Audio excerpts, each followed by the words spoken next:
got your son, oh, make it all mine, oh mine.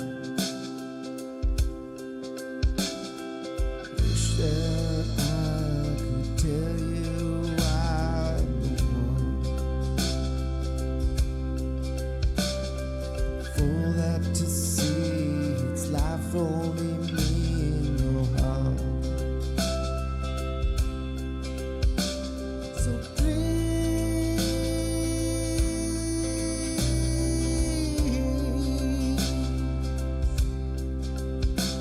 tell me,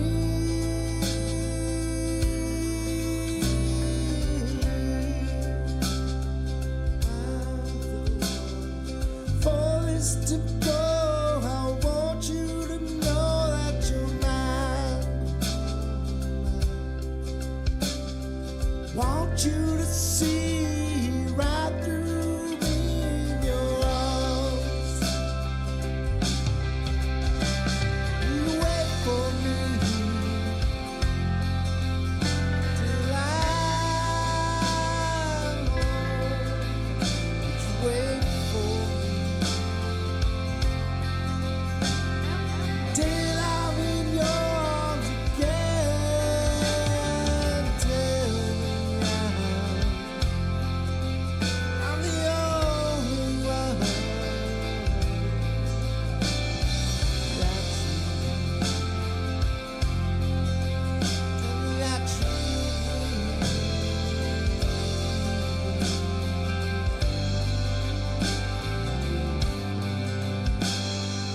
wait outside for me in the cold.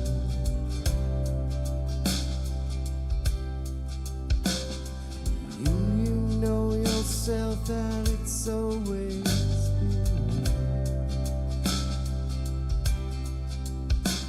'Cause my arms, they're open for you. My hand is here to guide you through. There's a rough patch up ahead. Hold you close. Make sure you never wander.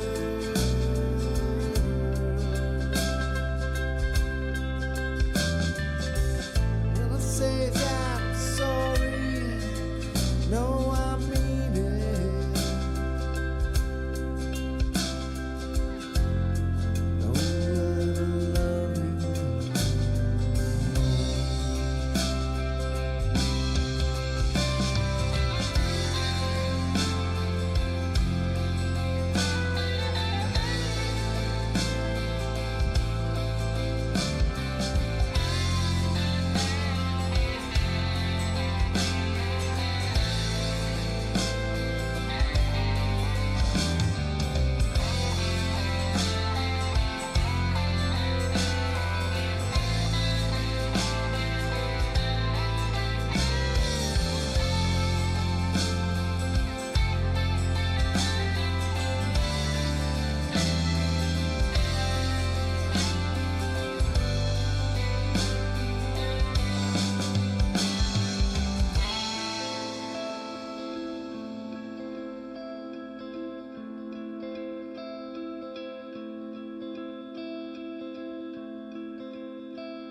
knock on my door.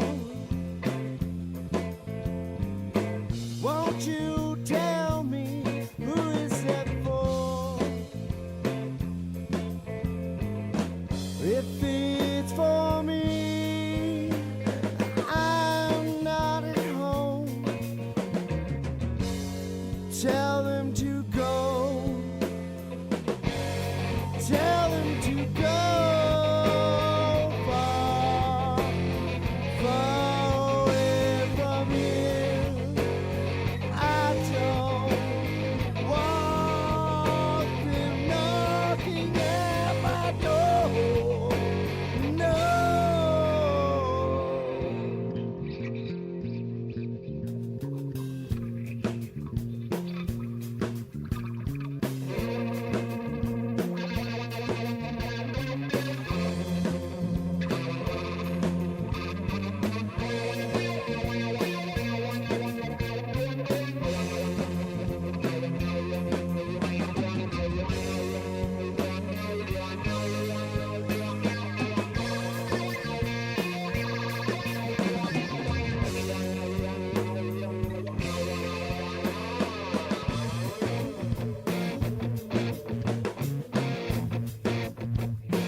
Knock on my door. Won't you tell me who is it for? If it's for me, I'm not at home. Tell them to go. Tell them to go.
Go blind as their brains working overtime. She comes in, they want to run away. Everyone take your place and go. Sends a look right through. Sends a look right through you. Electric eye.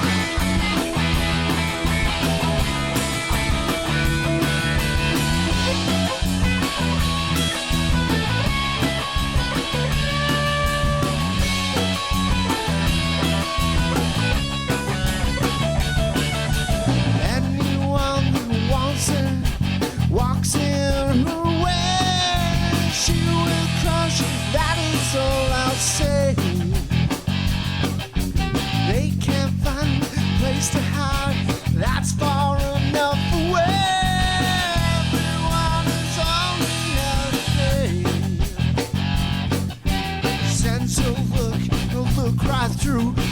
So look, I'll look right through you.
What's up, everybody? Welcome in. How's it going? Gotta unmute my mic and find out what's going on. There's a lot of things to click, a lot of screens open. Guys, I hope you guys like that intro, man. Those are 3 of my favorite songs by the gentleman himself down here below. Him and his band are an awesome fucking group, man. And if you hadn't got a chance to check them out, they are in context. You can find some of your stuff on YouTube, right, bro? You know what? We have incontext.band. www.incontext.band. That's where you can find our music. We're not cool enough or really know how to just put it on Spotify or whatever. But yeah, that's where you can find it. There you go, guys. I just left a link in the chat. So, guys, welcome in, everybody. It's always good to see your guys' smiling faces, or what I imagine as your smiling faces. Guys, for our tonight's guest, we got Electric Eyes himself, Mr. Keen69, Civilization OG, Minecraft Build Master, frontman of In Context, my adopted native brother, and one of my best buddies. Please, everyone, drop some emotes for the one and only Keen_69. Brother, it's good to fucking have you, man. I feel like our chats are always kind of like along this level here, so I'm really excited for tonight, and I'm glad to have you, man. Yeah, man. Thanks for having me. It's always great to talk with you, and yeah, I think you're the perfect person to ask me some questions, because that's. I've got zero. I've prepared nothing. What are you talking about? Perfect. This is the old rigmarole for me. Rigor mortis? No, that isn't set in yet, thank God. Oh. Still blinking and breathing. Got both appendages. Yes, both appendages. I have a lot of appendages. I think. Yeah, what's an appendage? Somebody define appendage for us, quick. Oh, turn up my mic. Is my mic low, guys? Yes. Low? Okay. Yeah, they said the music's loud or your mic's low. One of the two. I think what had happened was, I think I might be using, because every time I click the go live button, I swear it switches. No, it's the right mic. Manage. I swear I have to do this. I have to do this every time. There we go. That should fix it. I don't know why it drops it down to 10. Yeah. But does that sound better, you guys? Oh, now it's like really killing it. Anyway, guys, I'm sorry. I apologize about that. Like every time with the NVIDIA broadcast or when I start my channel and stuff like that, I don't know. It just switches my settings for some reason. It's fucking weird. So, bro, last night I'm sure everyone knows, like, even when I say the words last night, what we're going to refer to. Yeah. It was really interesting to me that, because we watched the fight separately. You watched it with some of your neighbors, right? Yes. Yeah. And it was really interesting that, like, when I was watching with the guys in the Discord, and it was really interesting that whenever we talked, that you were the first one to kind of, like, reflect my sentiments about the fight, and Jake kind of taking his foot off. Do you kind of want to, like, talk about that a bit? Yeah, because the first thing I seen, like the first round, I saw him. He had a little bit of vigor left in him. I mean, Tyson, right? We all know I'm talking about Tyson. So, like, just seeing that, like, vigor in him. And I was like, oh, okay. And then, like, second round, you see him start to slow down. And then third round, he was obviously throttled. And just couldn't get his footing. And without his footwork, he's not much of a fighter. Like, still fierce shots and everything. Like, you could see the power behind his shots. But he had no footwork to get those, you know, his little get up and under and then... Mm-hmm. With the uppercut, and he just couldn't do that. So, and I think Jake Paul realized what was happening early on. He also was like, "Oh shit!" And you could definitely see it in the end of the fight. He's like, just giving it to Tyson, basically saying like, "Oh, you're the master here." When he realized, yeah, I fucked up and threw a fight with an old man. You know, like, yeah. So I was proud of him for doing that. Like, I thought it was very humbling of him. So that's pretty cool. What did you just hit here? We just hit the 250 follower goal. Let's go with a new fucking follow. Amy Angelina, thank you so much for the follow. Teak Wood, I love the Steeler emotes, buddy. Black Diamond, couple of zombies. Sparkle Farts, always a blessing. Jake Paul is ass, says BG. Yeah, she's been wanting to see this dude get fucking trashed for a long time now. Yeah, I want him to fight somebody that's relevant. Like, not a retired boxer. I want to see him go against the heavyweight champion of the world. Yeah, Like, that's where I want to see him. If you want to throw these fights and you want to fucking act like it's giving you credit, then fucking go for credit. And let's see you go through the actual fucking league and the the official association and actually fight. That's what I would like to see. 100%. There's levels to this game, and we kind of seen that with Tommy Fury, how Tommy pulled out that split decision with him. But yeah, I agree 100%. Like, there's definitely a level of competition that needs to be reached now, because he did specifically. I think because he did this fight, right? He did this gimmick fight, and he's been doing the gimmick fights, and he's all tagged us on all along.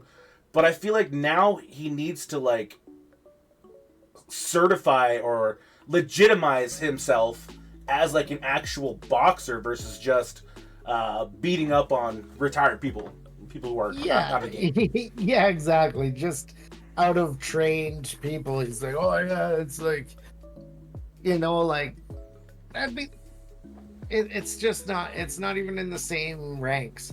That's like, pulling up in a fucking 2025 Toyota Supra and being like, hey, fucking 1980s Mazda 323, let's race. Like, it's not even fucking fair. Like, it's not even the same thing. Like, that car might have been cool in the past, right? But it's probably not relevant now, and it's probably not even a healthy fucking, and I say Supra when I actually mean, like, like maybe a fucking Cruise RS or something, because let's not fucking put Jake Paul into a fucking, let's not compare him to a supercar.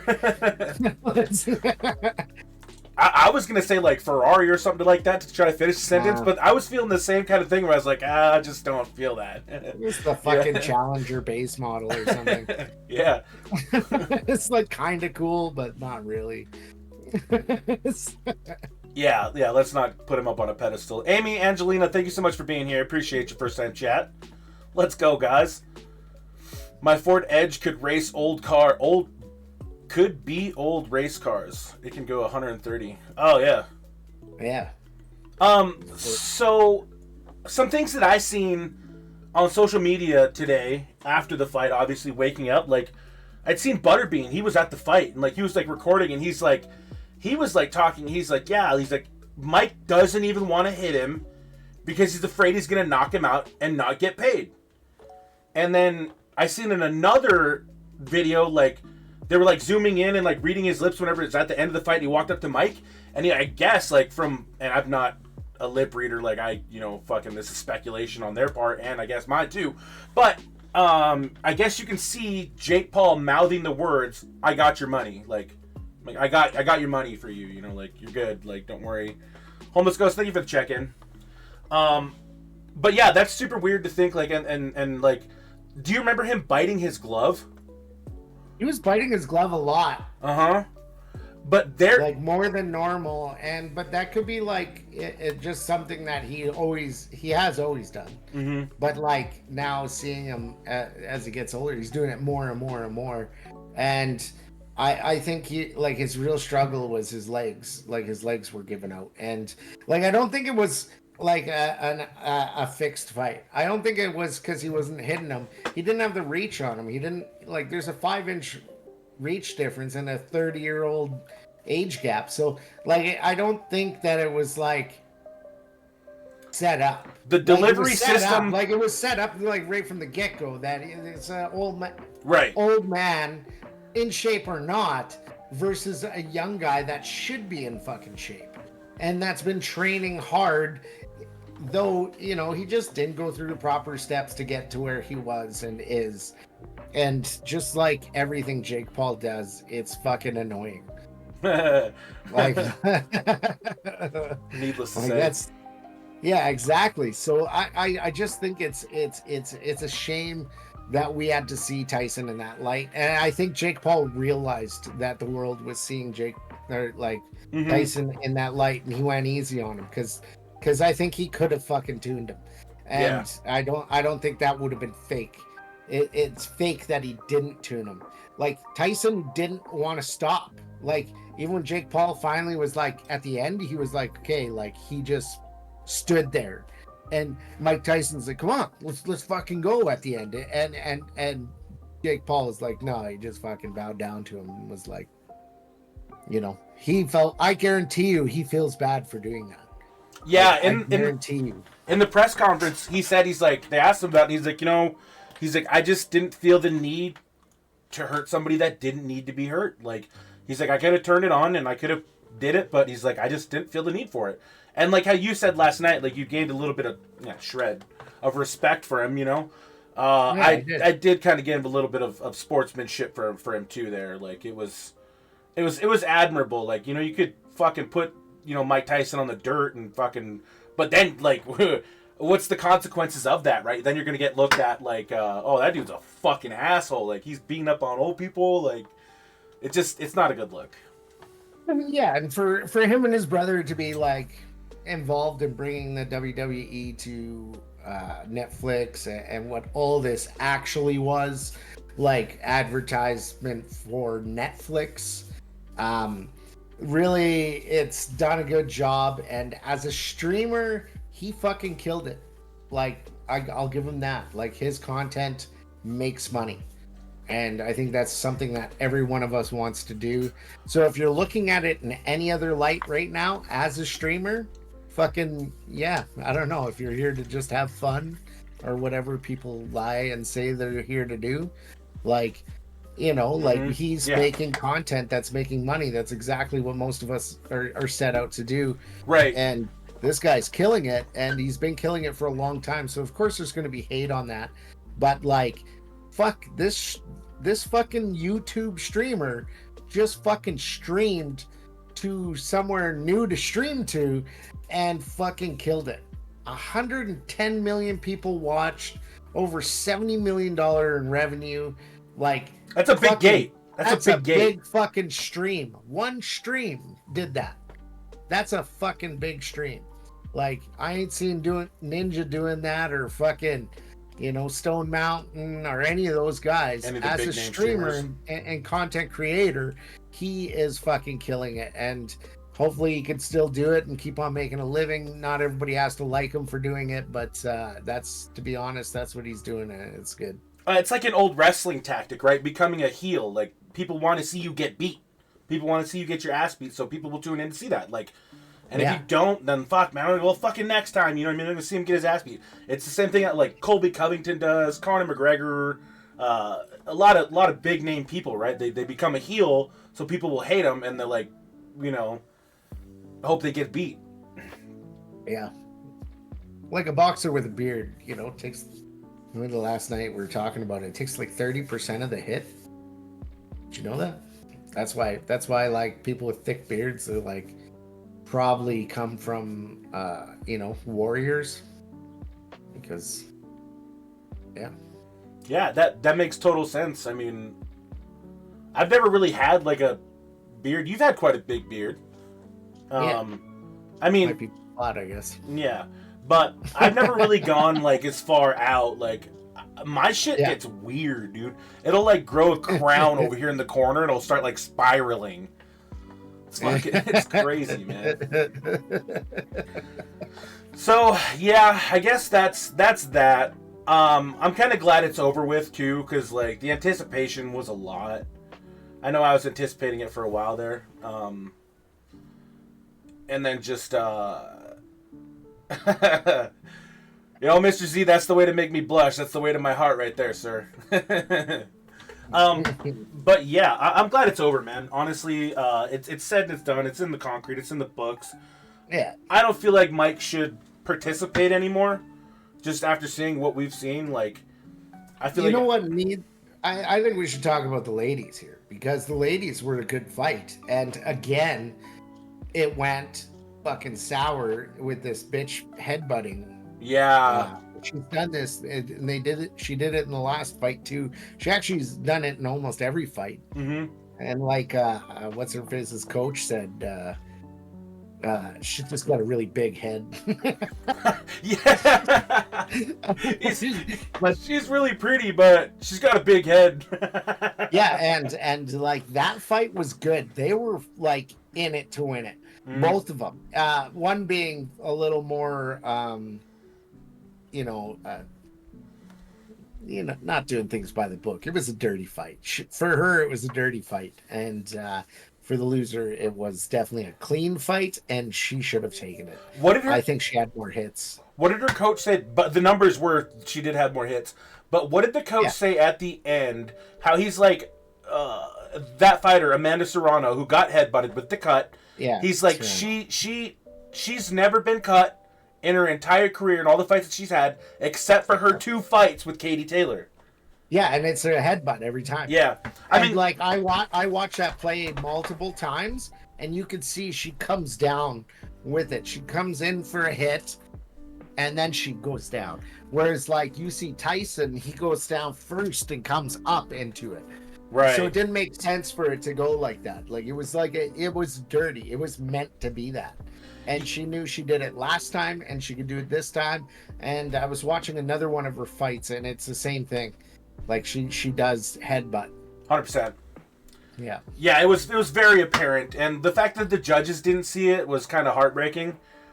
She should at least gotten a point taken from her. Even when you sit down on your punches, right? You sit down on your punches, you throw your punch, and you sit down, right? And you go for more power.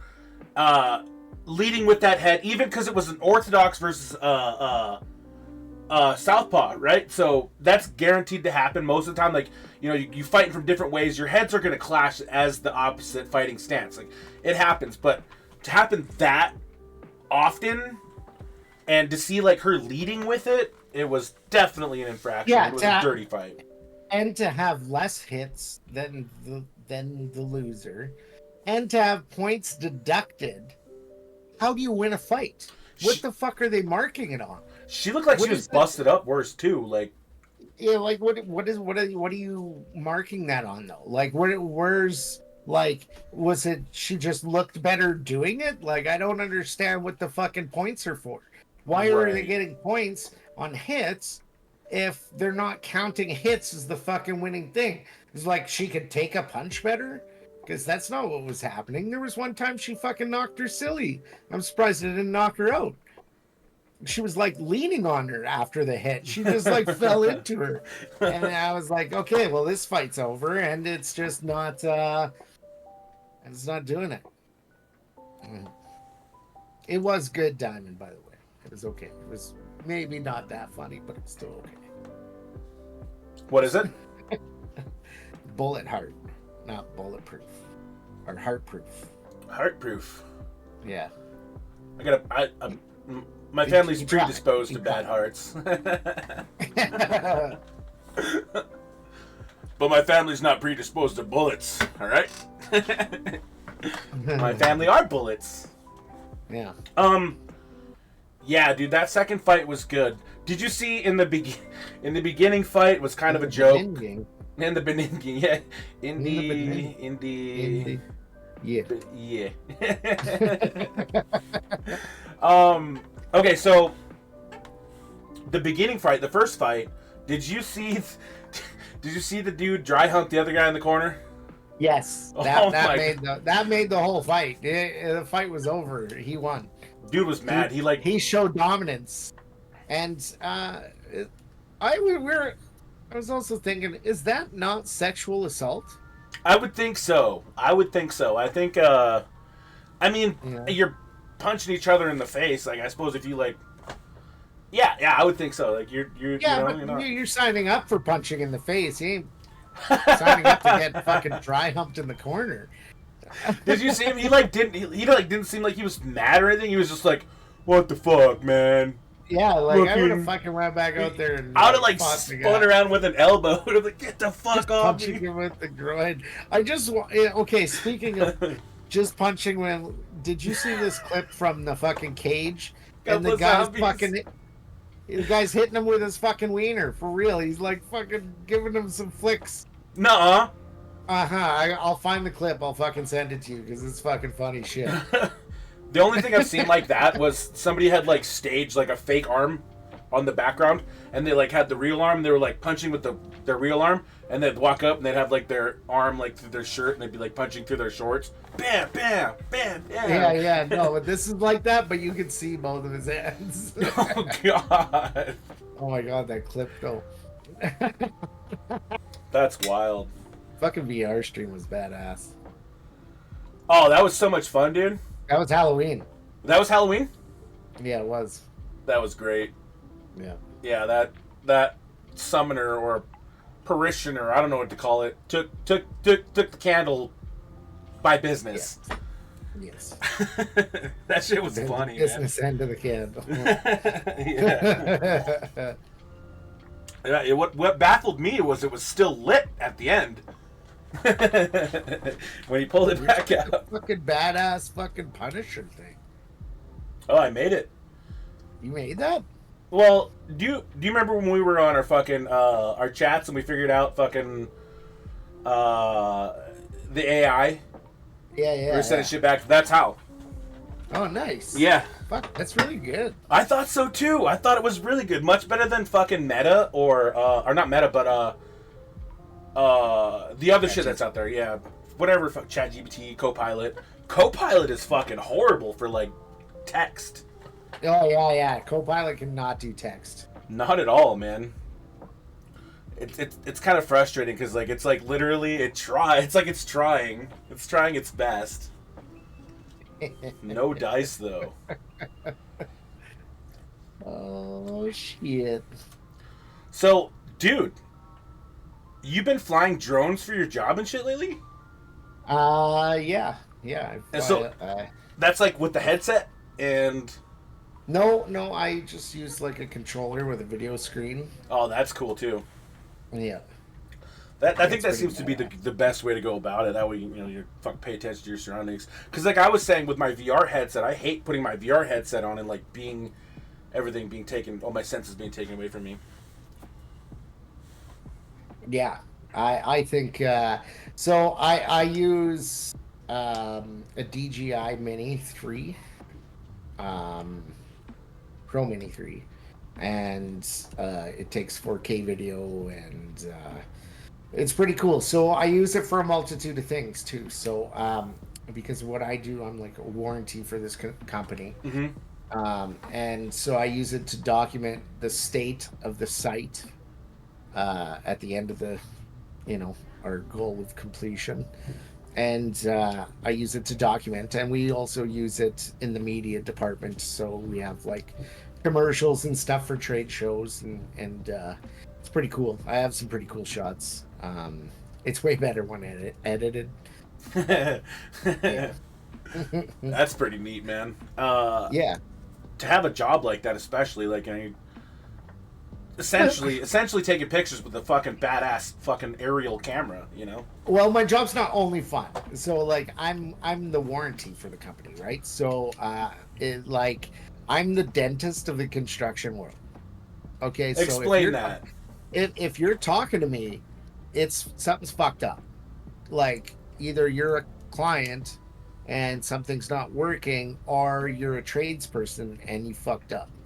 So like I'm really good with that kind of thing. Like I'm good with stress, and I'm good with like attention to detail when it comes to building things. Mm-hmm. Yeah, you are.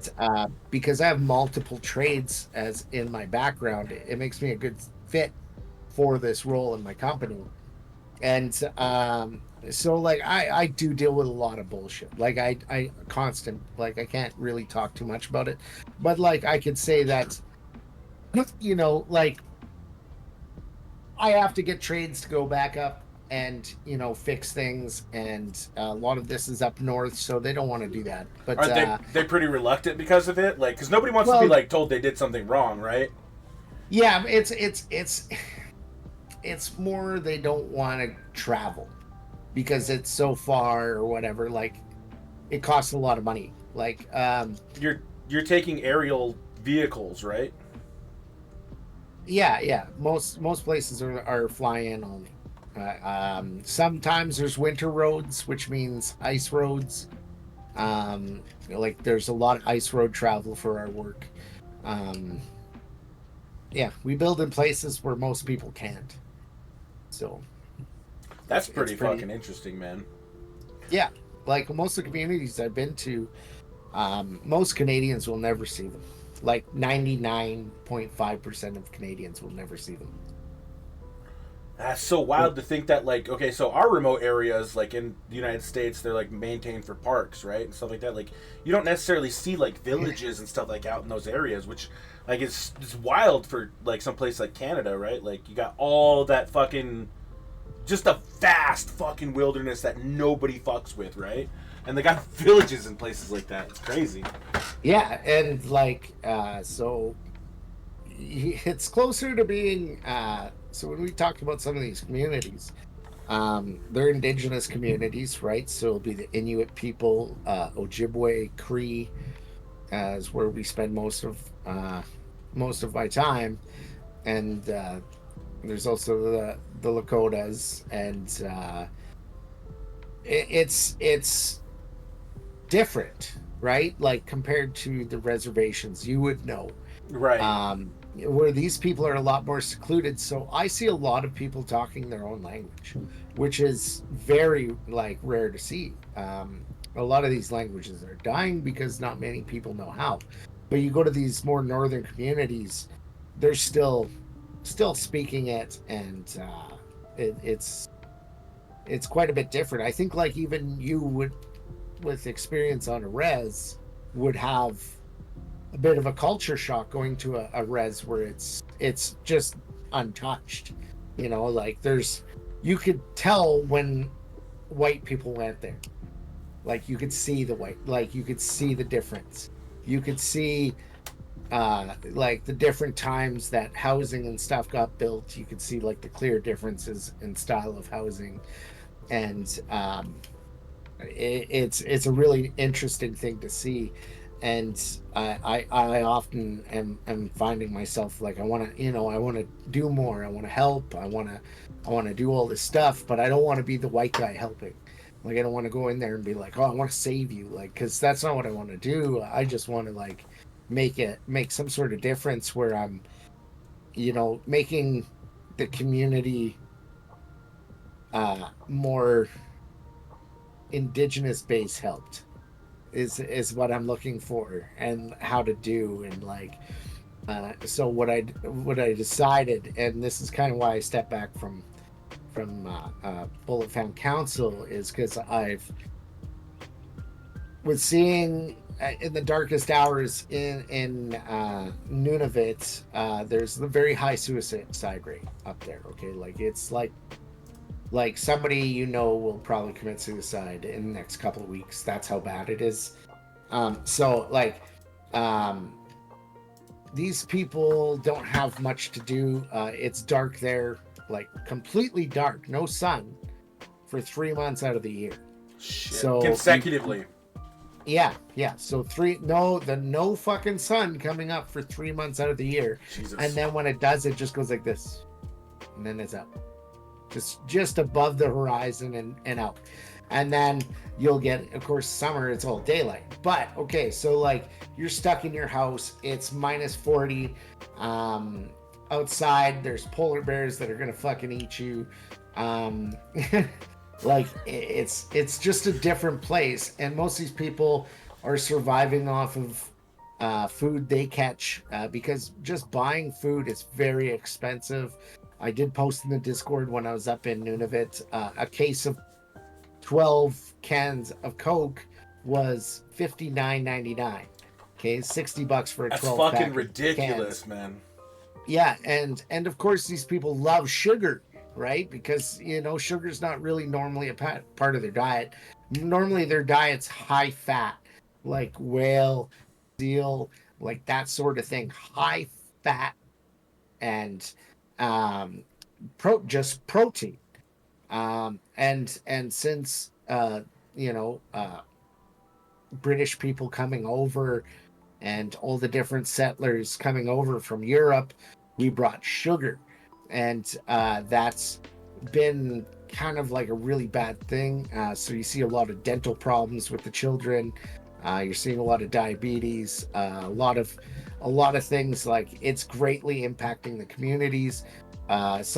Until recently, there's been a lot of alcohol in the communities, and their bodies aren't made to handle that. They haven't been drinking, stout at a pub for fucking 500 years. These people are just new to alcohol, so they took it and ran with it. It was really bad.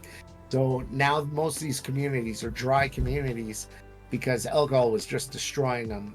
But unfortunately, they're still getting drugs and stuff up there.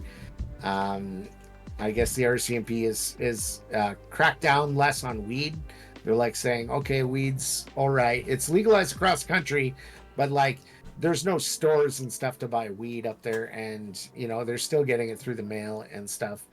But just seeing a lot of these issues, I was like, fucking, what can I do to like do something for these people? Like, and try to like highlight, the adverse effects that are being had from colonization, and how do I, do something that's good.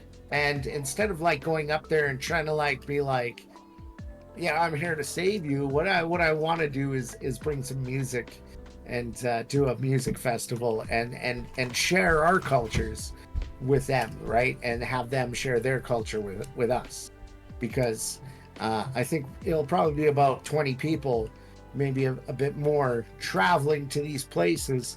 So 20 people seeing that kind of thing, I think just the word that will spread, just 20, and these are like my countrymen, right? Like, so people, I don't know if you know what it's like to be in your own country, but somewhere so foreign, because it's so foreign. Like, it is so foreign up there. I don't know. I'm very passionate about this, so it's a interesting thing my job has kind of gotten me. I love it, man. Thank you for sharing that with us. Like, I'm humbled, man. I'm humbled myself, being, native and shit myself. So, it's really good of you to be there.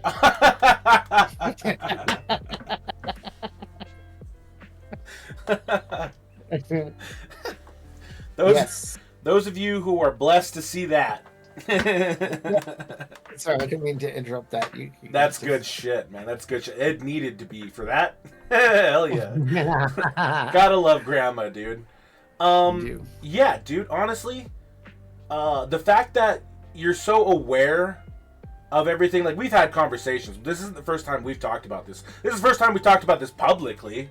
But I'm impressed and humbled about how aware you are of the whole situation, right? Like, you know, you're not speaking out of your ass, like, and like, you know, how you said, like, you're, you know, not wanting to be like the token social, or like the, you know, warrior for, you know, like white people saving, you know, which it's, because it could be more damaging. And I've seen kind of like things like that on the res, and like people like, and people on the reservation where I'm from are like, it's really weird because there's a lot of like reverse racism, right? Like, they don't like, you know, because old shit.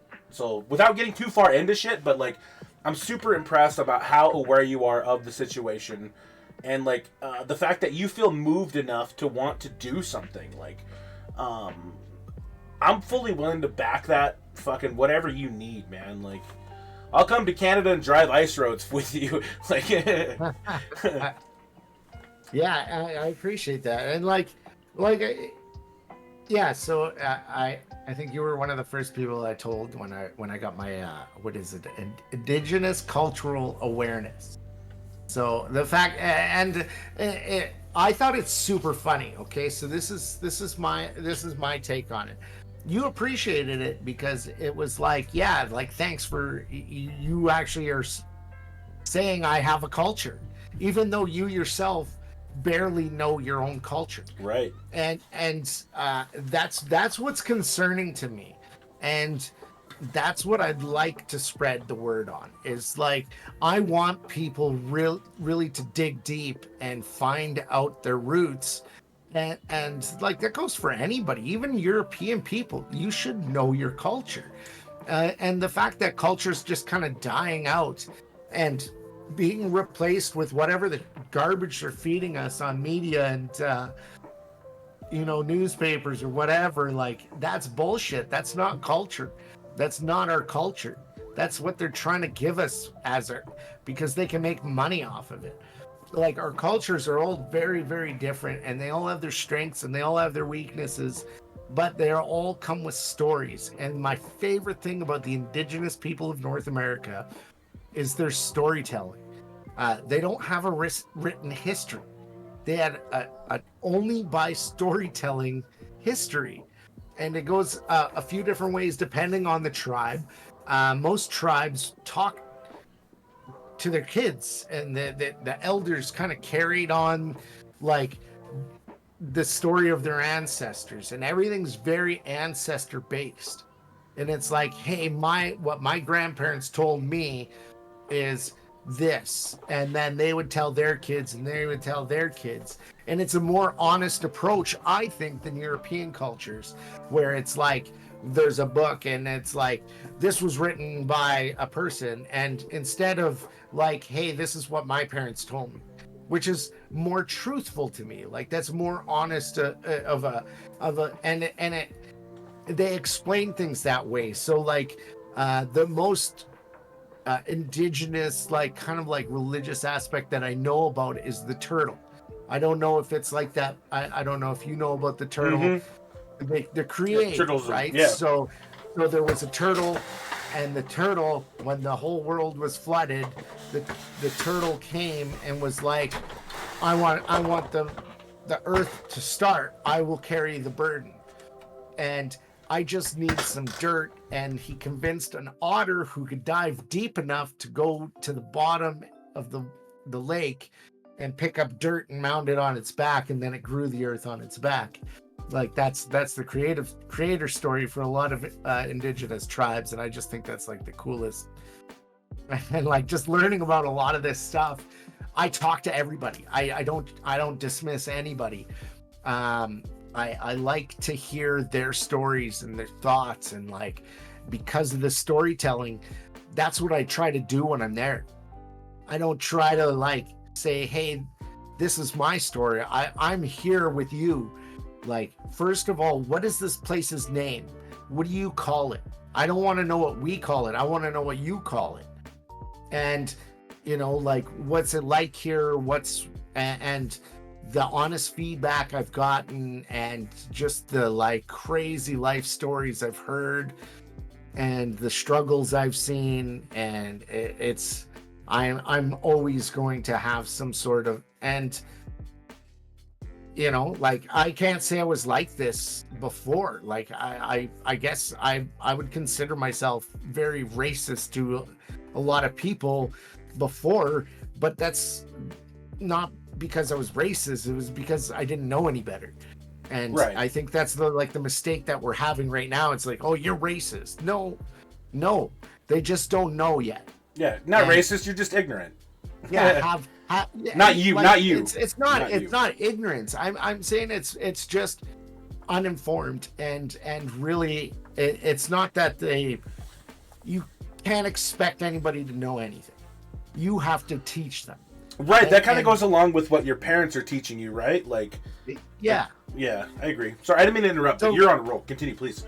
But it's respect before anything else. And like, so all the things that I thought about Native people and how I grew up, I've understood now that there's reasons. Like, so is there alcohol and drug problems on reserves? Yes, absolutely there is. 100%.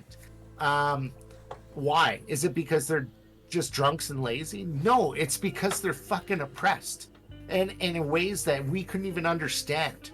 They had their entire fucking peoples and culture destroyed by a government, and they were sent to residential schools. They were sent to Indian hospitals. They were sent to these places that were just deplorable, garbage thought ideas by a government that was just aimed to change what they thought and the deity that they believed in.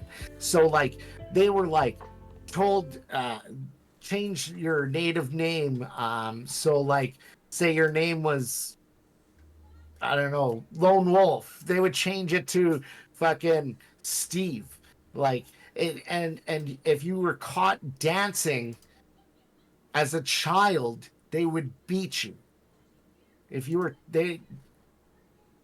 and that's crazy. And this shit happened not long ago. Okay, so the Inuit community I went to, called Sanikiluwak, which is in the Arctic, these people weren't from there. They were put there in the 70s. Like, that's 50, 60 years ago. Like, yeah, 50 years ago. They were taken from their homes and saying, you live here now. And they just put on a barren rock in the middle of the Hudson's Bay. So it's, you know, how do you not understand how these people became dependent on drugs and alcohol and like government assistance? Yeah, like, you fucking beaten down for so long. Of course you're gonna have problems, you know. But like, I did my part, and like, instead, you know, I guess because when we were younger, we would have played cowboys and Indians. I'm the white guy, would have been the cowboy, but it's okay. I joined the other side, and I got the arrow set. You know, I got the arrow set to play on the right side now. I gotta fight the fucking. It's I fucking love it. Yeah, I fucking do too. Did you think of me? Did you think of me? No, like, I just think everybody should be doing a little more and finding out about the Indigenous communities around them, and you know, ask the stories. Ask, you know, they want to share their history, and they didn't write it down, and some of them are still not good at writing it down. So like, let's hear them out. Let's let them do it the way they need to do it. And you know, like, I you know, I want you to talk about your people. Like, you have told me some stories about them, and they were like the last to fight, which I think is fucking pretty noble. You should be proud to come from that community. I am. I am. I mean, being a direct descendant of Sitting Bull like carries its weight in my brain and in my heart. You know, and that's the thing though, is like you hit the nail on the head when you had mentioned how like I have a lack of knowledge of my own culture. So yeah. I've lived off the reservation for so long that like I don't get that experience. And my father still lives on the reservation, and like he talks about like so his. And this isn't the culture of my people, and this is not what I want to like portray as the culture of my people. This is where it is now. Is like it's so like run down and shit, and there's nothing for the people that like people will go out and like people are hanging themselves from the community basketball courts. People like stabbing fucking other people's animals, like, and so that's like what it's turned into. But like before, like. You know, being part of, you know, that line where Little Bighorn, you know what I mean, like and Crazy Horse and stuff like that, and you know, it's a proud thing to be knowing, but like I only know like a handful of words from my own language. I don't know how to dance, like traditionally, obviously. I mean, obviously I don't know how to dance either way, but traditionally either. So like it's definitely a big thing and like a separation. So like I said, I'm super humbled by how much you know and how in touch you are aware with this now. And I guess I don't, there's not really, because I'm moving, I live further away from my reservation, so getting that knowledge and stuff is a little bit harder because I'd have to either go specifically online to a course that's like specific for that, or go to like closer to the reservation that I'm from in order to gain that knowledge, because in my experience, they don't teach things like that off the reservation, right? Like I remember going to school and having just a language class, and they would teach us, you know, our language, and it's just really neat, you know, I mean, stuff like that. So I know that it's just kind of hard to speak on, even for me, you know what I mean? Like Can I tell you what I know of your people? Yeah. So Lakotas, there's Dakota, Lakota, Nakota. Yep. Very awesome at horseback riding. They're like some of the best warriors there was, and is. You're still fighting people. I know I wouldn't want to fight you. Yo, give us back Mount Rushmore. Okay, so we want the Black Hills. You guys were very well known for your sun dances, still are. And that's something you guys kind of share with the Cree and the Ojibwe. You guys both, the powwow or Sundance. But your people specifically would dance with the leather band. Do you know much about the leather band dance? No, so I only know that the Sundance is where you pierce your pectorals and you dance backwards until it fucking rips through your skin while staring at the sun. That's all I know. So that's newer to what the older was, is as warriors, you wanted armor. So they would take leather strips that would cover their chest, and they would dance until the leather wore through the skin, and then it would heal over the leather. So you would have built-in leather fucking armor, which is insane. Holy and you shit. can't tell me that's not the most badass fucking thing. That's cool, yeah. And yeah, I never knew that. I don't yeah. Yeah, so like, but it became the other, like the piercing, and there's a couple other ways, but it like, I can't speak for every tribe. I don't know if that was your specific tribe, but I do know it was Lakotas and the Sundance, and I know that's where it originated, but I don't know.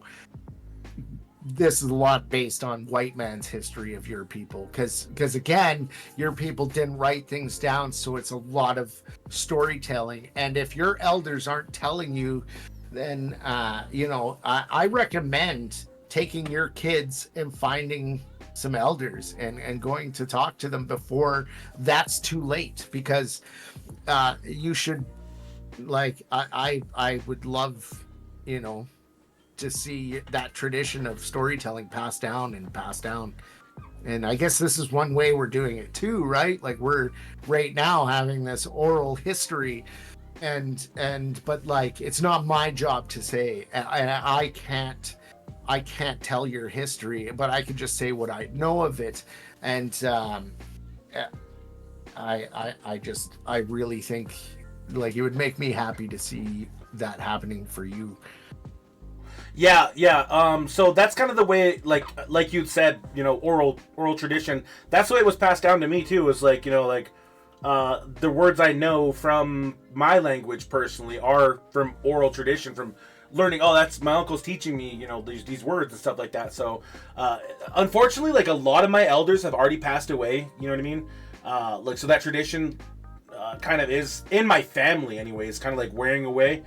Like my dad is probably one of the oldest elders, and he's like 55, 56. So, but Yeah. And he doesn't know the culture as much as I would like him to. So it kind of like is lost there. But definitely finding somebody outside of the circle, somebody knowledgeable who's willing to teach that, I think is a really good idea. I'd love to do that. I'd love to get my kids back into our own tradition and our own culture, because it's just me just telling them now at this point. And like we've gone to powwows and shit, and they love it. Like they love the whole entire thing. Like, and I don't know if it's just the beat of the drum, and they're like, yeah, just like, you know, like it just runs through to the DNA, or but It must though. Like it must. it's got to, because my feet start moving. I'm like. Elbows coming up fucking. I remember being a kid one time, man, and like jumping on a drum circle, because at the powwows they like sometimes allow people who can actually drum in a drum circle. And I was a little guy. I jumped in there and I was just fucking going to town, and they're like, all right, chill. Just playing off beat the entire time. Yeah. Music is a powerful thing in any culture. I agree, Black Diamond. Yeah, 100%. I remember the first time I went to a powwow, and yeah, it was. I just remember hearing it. Okay, so like my grandparents' farm, we were probably about a 30-minute drive from the closest reserve, which was the Sandy Bay Reserve, and It's pretty close. And I remember sitting there. We were sitting outside. And I was like, fuck, like, it's like, what is that? Like, you could hear it, boom, boom, boom, boom, boom. And I remember being like, what is that? And then my grandma was saying, that's where we're going. Like, we were getting ready. We were going to go. And I just remember going and then seeing them. There was the ladies with their bells, like all the different chimes on them. And then the guys with all their like feather dresses, and like it was just awesome. It was so cool. I just remember seeing it and just being so like this is wild, like this is so cool. And then the hoop dancers and wow, dude, hoop dancers are wild. Yeah, just that whole thing was wild, and it left a lasting impression. And like and then, you know, to have that forgotten, you know, and like from then to, and then starting to work on all these reservations, and then seeing what it's like when it's not a celebratory day, that's where my compassion came from, because it's a different place. And yeah, and so now I'm like, how do we heal that? How do we heal that relationship? You know, it may not have been your family personally, but somebody hurt these people not long ago. Like fucking last residential school in my province was closed in 1990s. So that's not a long time. Yeah, so my mom was born in the United States before Native Americans could vote. I think she was 2 years old whenever they were actually able to vote. Or maybe she was like born 8 years after. Because I think it was like 1960s when the Native Americans were like given the right to vote. So that's 60 years ago. Like that's literally younger than my mother. Like It's wild, man.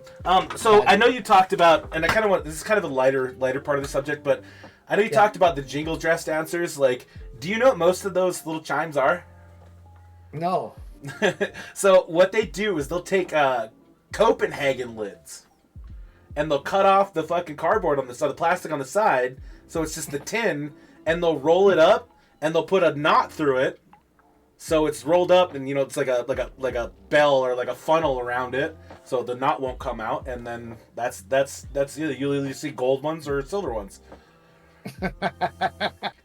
Like people will sell their Copenhagens. Yeah, people will sell their Copenhagen lids for jingle dress dancers. Like, you need a bunch I had a big fucking bag of just lids, man, and somebody sold it to me because I was gonna make my daughter one.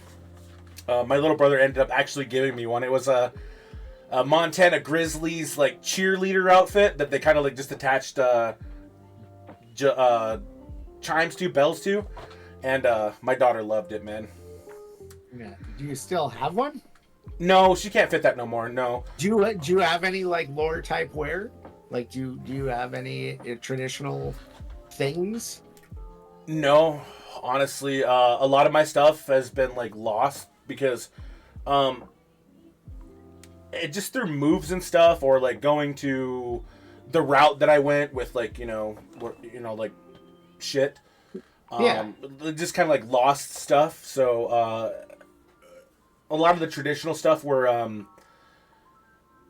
like lost, and it's not even part. So like I've had like old outfits, old beaded headbands, old dancing suits, like, and they just kind of like either got given to somebody else because, oh, you're done with it, you don't need it, like, or it's just been lost through time. So no, I don't have any traditional things, but it would be really nice to get some obviously we can't have eagle feather things, or actually I take that back. I think Native Americans are allowed to have eagle feathers because it's tradition, right? But it's a federal law in America that like you can't have a yeah, you could definitely get some. I'd like for them to tell you you're not allowed. Right. I heard something. Oh, go ahead. So, and my friend Colin, who's a guitar player in my band, is a white guy that goes to Indigenous church, basically. He's learning medicine wheel and... Yeah, he was the one who did the sweat, right? Yes, or does sweats. He does. Every Sunday he goes to an Indigenous learning center. And he told me that sometimes the great Thunderbird will gift you one of his feathers. And sometimes he'll give it to you by water. You're sitting on the beach and a feather will come up. And he says, then you use it. And that's what he uses. He's got 2 bald eagle feathers, and it's just like gifted to him by your ancestors. Right, yeah. Right, it's so like not him taking, obviously. Yeah, so it would be like me going to this, like, that's the way it should be done from my understanding. And like, so some people will go to like these places and they'll buy sage and sweetgrass and tobacco, like any of these medicines, and when you should actually go with somebody and pick these things, like with an elder. You should go pick sage in the ditch or wherever you find it, right?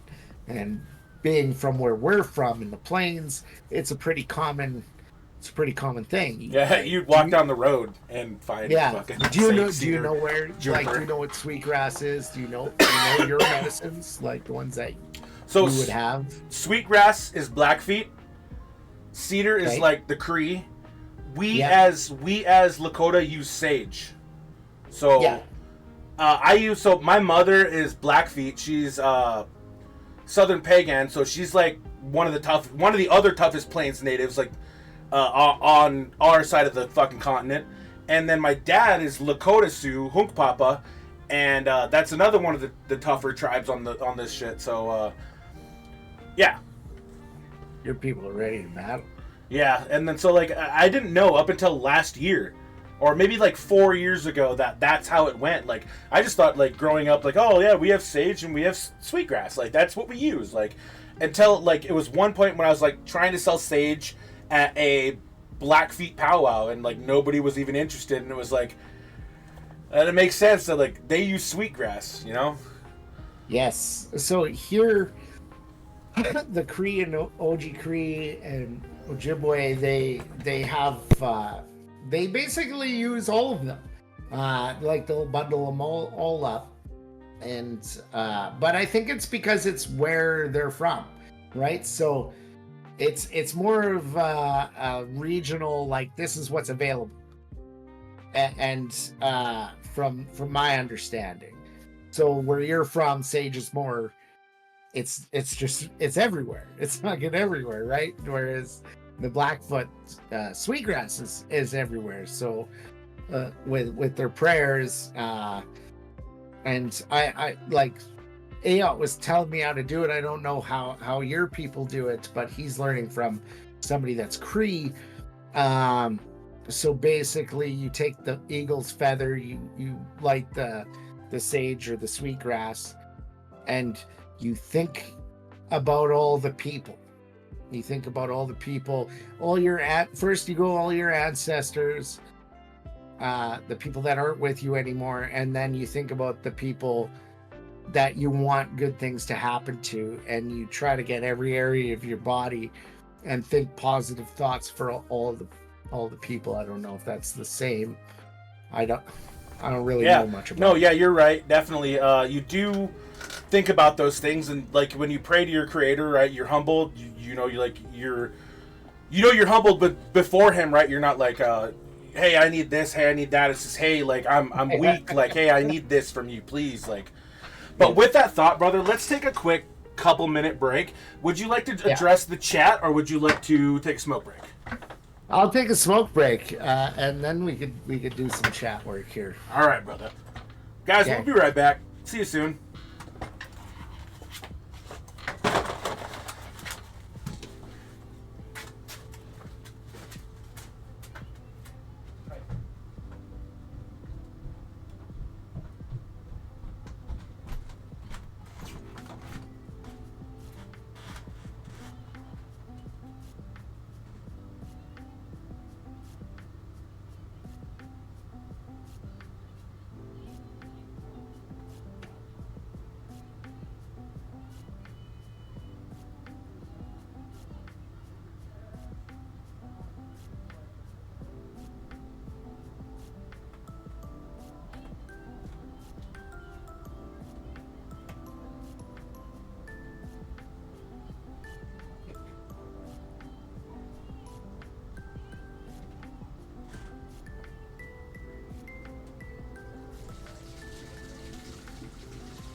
Alright, I'm gonna go sit back down and wait for me to get up smoking.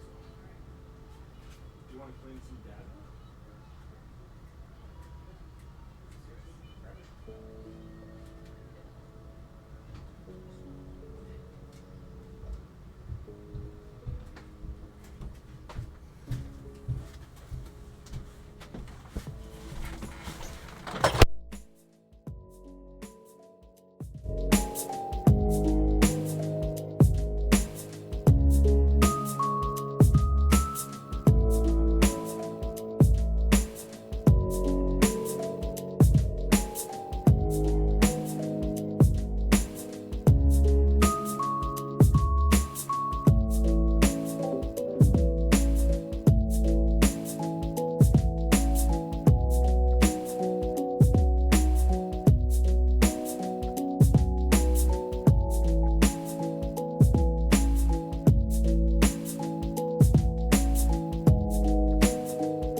Okay, that scope totally came into play.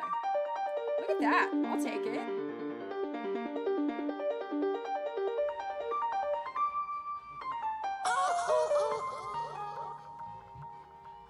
Let's go.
She was capable of far more than she ever imagined.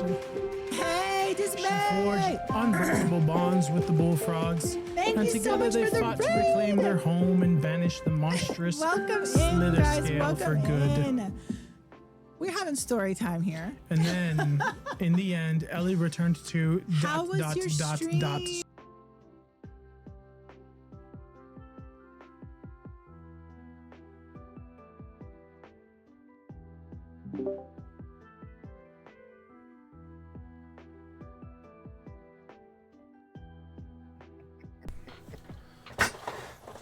Yeah. Welcome back, everybody. Hopefully you guys refilled your drinks, your teas, your popcorn, because tonight has been a fucking blast, dude. Honestly. Your Pepsi. Yeah. For those of you who don't know, Pepsi's the greatest drink in the world. Yo, BG doesn't like Pepsi at all, man. No? No, she claims it tastes like it's moldy. I drink, if I drink Coca-Cola, it makes my teeth feel good. Oh yeah, I can see that. I get that with certain things too. Yeah. So you were talking about kind of like the word of mouth traditions, and like one of the big word of mouth traditions that we were taught as young kids was like, you do not leave the fucking windows open, like uncovered. Like you close your blinds, you close your curtains, and you don't want like, because like the way it was explained to me was like, there are spirits outside that like when illuminated they see that and they kind of like become intrigued, and whether they're good or bad spirits you don't know, but they're coming up to your windows and they're watching you, and because it's so illuminated in your room or whatever it is, like, and you can't see outside, like you don't know whether or not that's true. So I grew up believing that there are spirits that would watch you if you didn't have your blinds or curtains closed. Yeah. Yeah, I didn't grow up like that. But that's pretty neat. See, That's... so you had no like inherent feeling of like danger from people outside watching you? No, I live in an area of southeastern Manitoba that's we call it Mennonite TV. Because a lot of the folks around here are Mennonite and they don't have TVs, and they'll like stand and watch their windows. They'll stand out and they'll watch you through their window, and they don't even like try to hide it. It's really, really strange. It's like their entertainment. Looking out the window. Yeah. So we like to leave our windows open and just be like, put on like something scandalous, Be like, if you're gonna watch, you're gonna get something good. Yeah. They're calling everybody else over. Yeah. Check this out. Look what this dude's showing.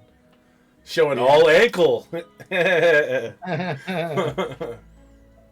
kind of like that, yeah. What? Yeah, we do some fun stuff around here. What is something that you grew up with that is kind of similar to that? Like, is there like something that your parents like told you from like from tradition or culture, or something that like like don't leave the door open, don't or some shit like that? No, we're pretty. So, I grew up like my father was a Lutheran. My mom was French Catholic. So we had a lot of like just kind of passed down things from that. My father's side being more of a relaxed religious type, whereas my mom being heavily like French Catholic. It's I don't know if you know anything about Catholicism. I grew up Catholic. Yeah. And it was a lot more strict. Like my mother was pregnant at like 16, and they like sent her to live with the nuns. Oh jeez. Yeah. And with you? Yeah. No. My brother, he was given up for adoption through the church, and we have no paperwork, no nothing, because that's just the way the Catholic Church runs, right? That's So, not fucking cool. Yeah. I remember talking about this. Yeah, yeah. So, like, there's a lot of things. But, like, tradition-wise, we do have a lot of, like, tradition where we come from. Um, I can't say for sure, but I'm pretty sure I am a Métis, which would be, a mix between the Cree people and the French. Mm-hmm. So this is why I have things like my sash, my ceinture fléchée, which would have been the male voyageur coming from France or Quebec. His native wife would have, made this for him. Where here, I'll get a little closer so you can see. Like this one's not like true to me or anything, but like each thing would represent a story. She would tell him what each color meant, and he would wear it. It would be about his family and his journey. So say like this is where white meets red, so that's their union, and then the blue would be the traveling in the canoe, and then each other color would be a child or something. That's cool, man. The reason I picked this one is because of it's got the German colors as well, like to represent my dad's side of the family. Mm-hmm. Yeah, so that's neat, man. Yeah. I guess the only thing that I can think of, like, I guess right now would be star quilts. Like, star quilts are a big thing on my res. Like, it's just a big hand stitched quilt of an 8-pointed star, and they give them out for like ceremonies and stuff when people die, and or like when people are born. Like I was given one when I was born. I honestly don't know where that one went. I had it up until I was about 22, and I don't know where it went since. But my dad gave me another one from when my uncle passed away. I think I still got that one. It's I was using it as a background. I like had some like fabric pinchers, and like I suspended it from the ceiling, and had it as like a background and stuff. So. BG says she has her white and red one. Oh, nice. We have your white and red one. I think that's the one that I was using as a background. Yeah, that's the one I got from my uncle passing away. But that sash is fucking badass, dude. Yeah, I wish I had like a better one, or the Hudson's Bay jacket and stuff. Like, I don't know what you know of the Voyageur people or the Métis people, but basically less than I know of my own, man. Yes. So my people, we originate from France, but we came here in the late 1400s.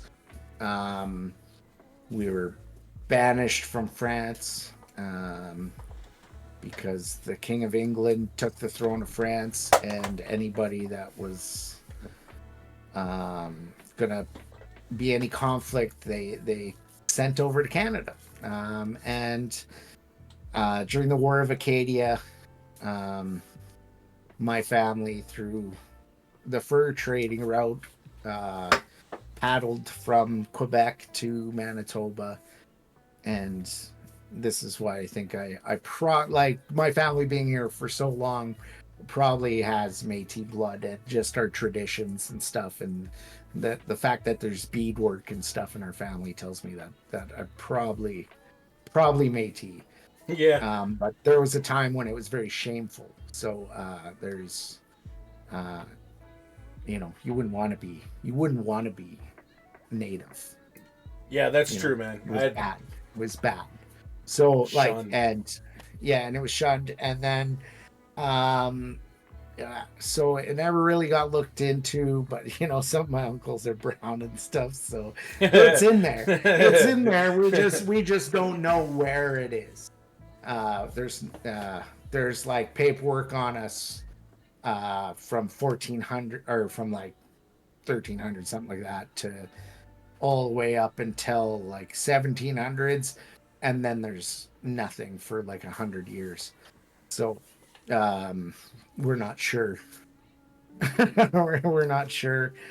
So I don't say it too much, but I'm pretty sure we are. You know what? One of the things that I wanted to do, because like I have Caucasian blood in me. I have German and French blood, according to my grandmother and my mother. But it'd be interesting to see like what portion that is, like to do, like, you know, you've heard of those, like what is it, Ancestry? Yeah, those yeah, things? I would love to do that. Yeah, Yeah, that would be pretty interesting to do. We should do it together. That would be pretty cool. And that would just make this conversation way more interesting. Like, yeah, and plus, like, I've been wanting to do it just because there's a chance I'd find my brother as well. Like that's kind of like a whole thing. I bet you there's probably just another Keen 69 running around that just looks just like you, dude. Well, he would be 12 years different. 16. My mom had me when she was. Yeah, so I think about 12 years difference or something like that, or 16 year difference. So if you don't mind me asking, I know you've searched for him, man, because we've talked about it. But like, if you don't mind talking about it, what has that been like? Well, okay, so because it's such a shameful thing in our family, it's not talked about. I don't know the circumstances of my mom getting pregnant too much. Well, none of my aunties or uncles will really say. I think it has something to do with her friend's dad, and again, with all my aunties and uncles growing up so strongly Catholic, it was just really pushed aside and not talked about for so long that, like, when I brought it up, and then when my mother died, and me finding anything I could find about it, I do know that he has the same birthday as my brother, which is April 19th, which was also supposed to be my date. I was supposed to be born April 19th as well. Whoa! But I was born May 6th. I just know that's really all I know. And I did search. There is some hopefuls that kind of might fit, but again, with it involving the Catholic Church, they burned all the paperwork and made sure that no one ever found anybody. Gosh, that's wild. I don't want to get into religion, but yeah, that's just crazy, dude. I grew up under my grandma was Catholic, mom's Catholic. Like, my mom, every time she passed by a church, she would make the sign of the cross, man. That's how religious she was. So yeah, and see, that's half of why you don't understand what you should understand. And I hate that so much. And I can tell you that I just was in a community, and they were like, they're just starting to move away from that church back to their ways, and they're trying to heal themselves. And because, like the what they were taught as healing, like medicine and doctors, isn't working, and they're finding more traditional ways, with sweats and sitting with elders and that kind of thing, and finding more about themselves is what's actually healing them. And they I actually was sitting with a chief, eating a moose that he killed. Wow, and that's pretty dope, dude. And just to have that experience and listen to him talk, and it was a really really cool moment. And I kind of take it for granted sometimes that I'm sitting with these people, and like just remember, we added a few people to council, and they're like talking about it like it was like city council. It's not like the whole Bullet Fam Council thing. It is based off of the tribal council. Just to throw that out there while we're talking about it. But because of your Indigenous roots, and just to sit with these council members and stuff like that, and see them really doing a push now for their culture to come back, and for them to be digging deep and trying to find actual record and stuff like that is a really cool thing to see in these communities. Yeah, that's awesome, man. So what's it like, because even myself, I don't really get to like interact with the chairperson or any chiefs or anything like that. Like, what's it like going to those communities where these people that are like really looked up to you, and you said you kind of take it for granted sometimes, which I understand 100%. What's it like sitting down and having these conversations? Like, people are pretty warm, or so most people in my position wouldn't be having these conversations, and that's sad to me. It's me going out for a smoke with the chief that those conversations are happening. Right. Like, it's me, and like when I do, I like, give them a smoke, and like some people don't understand that gesture. And actually, when I was in it's a big thing. I was with the Lakota Sioux, or Dakota Sioux, where our dog Lakota comes from. I was talking, and I realized I was talking to the old chief, and I was like, "Oh, like, hey, like," and I handed him a smoke, and he's like, "Oh, I got," and I was like, "No, like, I'm giving you tobacco," and he goes, "Wow," and he's like, "What tribe are you from?" And I was like, I'm not from a tribe," and he was like, "Thank you, Miigwech," and which is Cree for thank you. And I was like, "Oh," like, he's like, "That's a big deal," and you named your kid after my dog.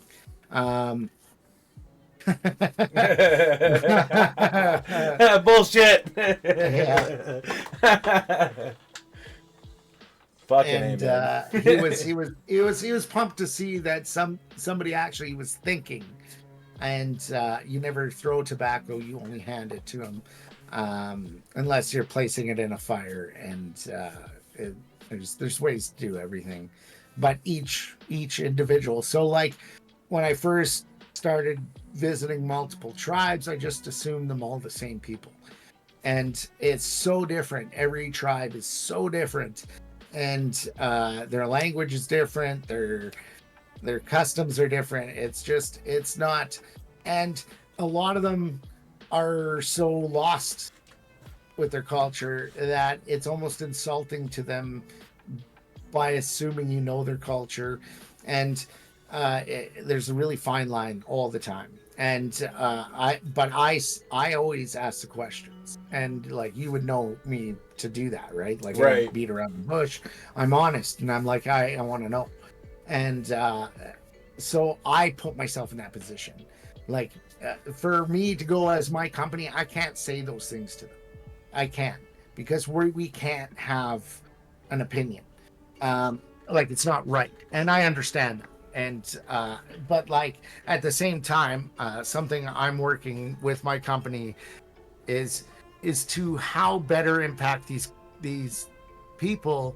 Like, we're building buildings and all this stuff, but like, at the end of the day, are we doing them justice? Like, if we're building them places to get clean water, schools to educate them. You know, I just want to make sure that we're educating them while we're there. We're giving them opportunity to be on the job. And we're being respectful of them. And because it's not, a lot of times I hear workers and it's the same racist rhetoric, but again, I'm not guilting them at that. I'm not assuming that they're racist. I'm assuming that they don't know, and my company is fighting really hard to educate them better. That's why we have the courses like Indigenous Cultural Awareness and a few others that help us learn, because you know, until I knew, I didn't know. Right. This is the best way I could put it. How are you supposed to like with anything? Yeah. Right. If you don't know, you don't know. You don't know, and that's fine. What do you know about? Gosh, I hate to change the subject, man, because that's so naming my dog after your daughter is a respect thing. Really, it was a respect thing for BP, and dogs are very important to his culture. So you should understand that, Bulls Girl. Yeah. Stop calling my girl a dog. Oh, jeez. Yeah, it was definitely. I agree. It's kept a respectful thing. It wasn't like a, hey, it's not even worth getting into that. It's just absurd. BP doesn't have any dog brothers. Oh yeah. There's some people, they were like rounding up dogs. There was because like the res dogs are a big epidemic. Like they're fucking assholes. Like they pack up, they'll fucking pull people off, they'll fucking kill other dogs, like, and so they started like rounding up dogs and like euthanizing them because they were wild, they're feral, and there was like people like who were fighting. And they were like, bring us back our dog brothers. It's like, gosh, dude. And I guess, I don't know, they are a big thing, don't get me wrong, but like, as a kid growing up on the reservation and like carrying rocks in my pockets for these motherfuckers, you know what I mean? And sometimes not being able to carry enough, like, sucked. So, it's wild. The lady wasn't euthanizing them, they were adopting them out. Oh, who'd want a res dog? Who'd want a wild-ass res dog? That's my dog. Well, I mean, like, one that's been packed up already. Yeah, I like rocks. Jen's always got a pocket full of rocks. Every room in this house has a fucking little thing of, hey, Jen, can you bring my polar bear? Speaking of rocks. Speaking of rocks, yeah, absolutely. Yeah. Bring my polar bear down here. Just the polar bear? Well, you can bring a few, but that one polar bear is pretty heavy. It's mint. It's nice. It's very nice. Yeah. So like. So I can talk to you about some other travels too. So I'm not just an explorer of the North. I've explored most of Canada, and I'll continue exploring Canada. I do want to travel other places in the world, but I like, we have such a large place here that it's a shame most people miss it. Like, everybody's like, you know, my friends will invite me. They're like, hey man, we're going to Cancun. Why don't you come with us? And what? Get drunk beside a pool? Like, that's not. I've already seen Chichen Itza. I don't need to fucking go again. Like, I saw the pyramid. Cool. Like, I went there. I saw the fucking those I forget what they're called, but they're like the holes that you swim in. It's like a cave, but it's pretty cool. Yeah, I don't know. That's just dope though. Fucking clip again.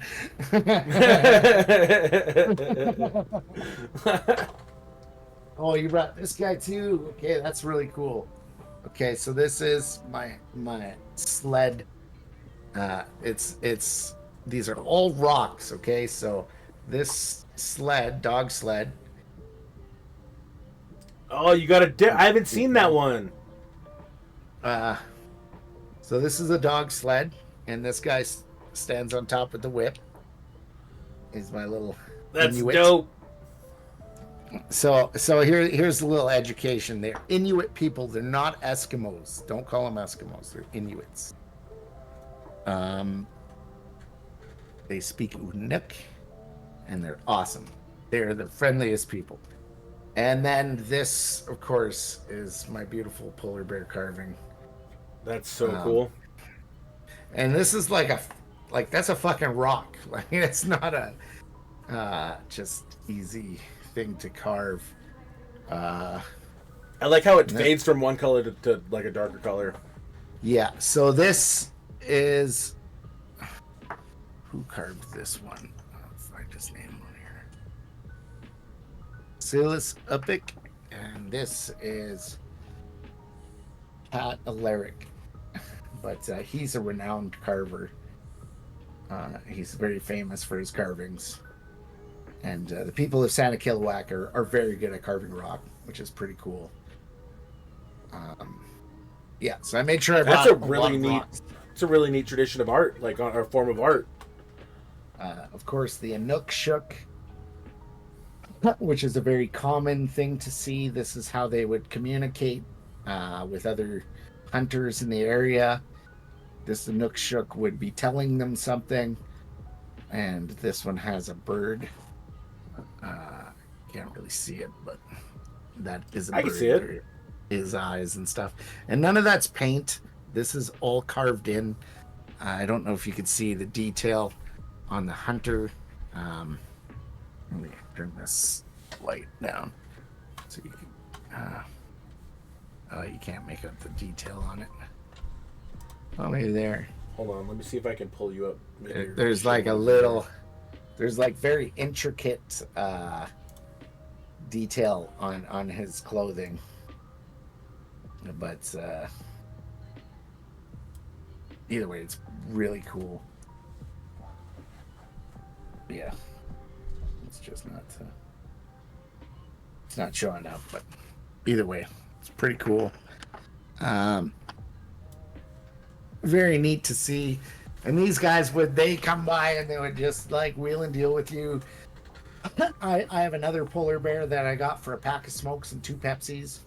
But again, that's a lot of money. Yeah, it was $40-something, $45, and this one I got for $20. But like here, if I was to sell these, like that polar bear is probably like $500 to $1,500. I bought it for $80. And these people, that's what they do. They're known rock carvers. And that's cool. Yeah, that's just how they get their money. Yeah, and they don't really use money. Like, they have the store. The only thing they need money for is junk. And it's super sad, but that exists. We showed it to them. We brought them this food. We were like, hey, eat this for a while. And then they got really sick. And they're still getting sick. Because mostly they ate like whale and seal and caribou and polar bear. What's moose like? Moose is fantastic. It's the beefiest of the wild game. It's not. It's like. It's fairly lean, but it's tasty. Like it doesn't taste gamey, not as gamey. It's not as gamey as deer. Yeah, and I brought home like almost 30 carvings. Like, I bought a lot of carvings, and I just keep on. How much did it weigh? Because we were talking about the weight. Was it really heavy to carry? Oh, my bag was like 60, 70 pounds. Because my Just work, full like of rocks. $140 just to bring my bag back. I bet you Jen was just like, "Yay, rocks!" Yeah, and I brought her like some other rocks. They're called what the fuck? Omars. They're found from basically Lake Superior. So Omarg. Omars. Omar. Okay. Yeah, Omar. And it's a rock that has another mineral deposit in it that sucks out the minerals of the other mineral and leaves like perfectly round holes. Wow. Yeah, it does. It's a really weird phenomenon, and it's only in that one area. Wow, that's pretty cool. Yeah, so northwestern Ontario to the Nunavut Islands. Just that's the only area in the world that's got it. Yeah, and the Hudson's Bay. So the reason that the rock formations are so weird is because it has less gravity than anywhere else on Earth. Because there used to be the Laurentian ice sheet used to be on top of it. And when it melted away, when it was there is when the Earth really turned round. And then once it melted away, so now it has like just one spot that's like sunken in, and that's the Hudson Bay. That's why it's the lowest area. That's why that's why the Red River flows north. It's a really strange place. That's wild. I didn't know anything about that, man. Like, yeah, you're just like putting me through a class tonight. Yeah, well, so that's the thing. The way I travel is not the way everybody travels. Right. And I want to see the off the beaten path. I want to go stand where somebody hasn't. And I think I've done that quite a few times. There's definitely times that I was the only one in the history of man to ever stand there. Like, that's for sure, there's been spots. What does that feel like? It shows us, like,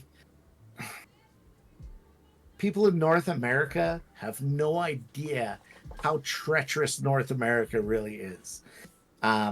Like, it gets hard. Okay, so 90% of the population in Canada is 50 miles from the border.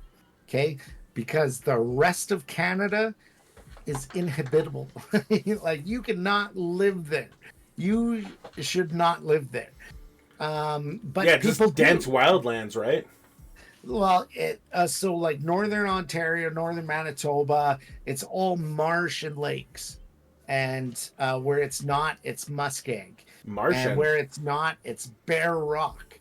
So like, it's just it's not a forgiving place.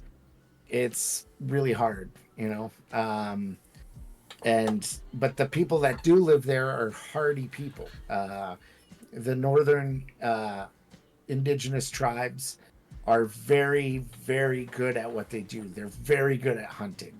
They don't go out and come back with nothing. They come back with something. And that's how they feed their family, because buying food means you need to get food onto a plane from a city like Winnipeg or Toronto, and like, it's not feasible. So like, that's why a case 12 pack of Coke is $60, because it's just doesn't make any sense. But it's like currency out there. And then so they're good at hunting. I when I was up in Santa Kilowak, Nunavut, I tried to get a local. His name was Charlie, and like, that's his name. His first name's Charlie.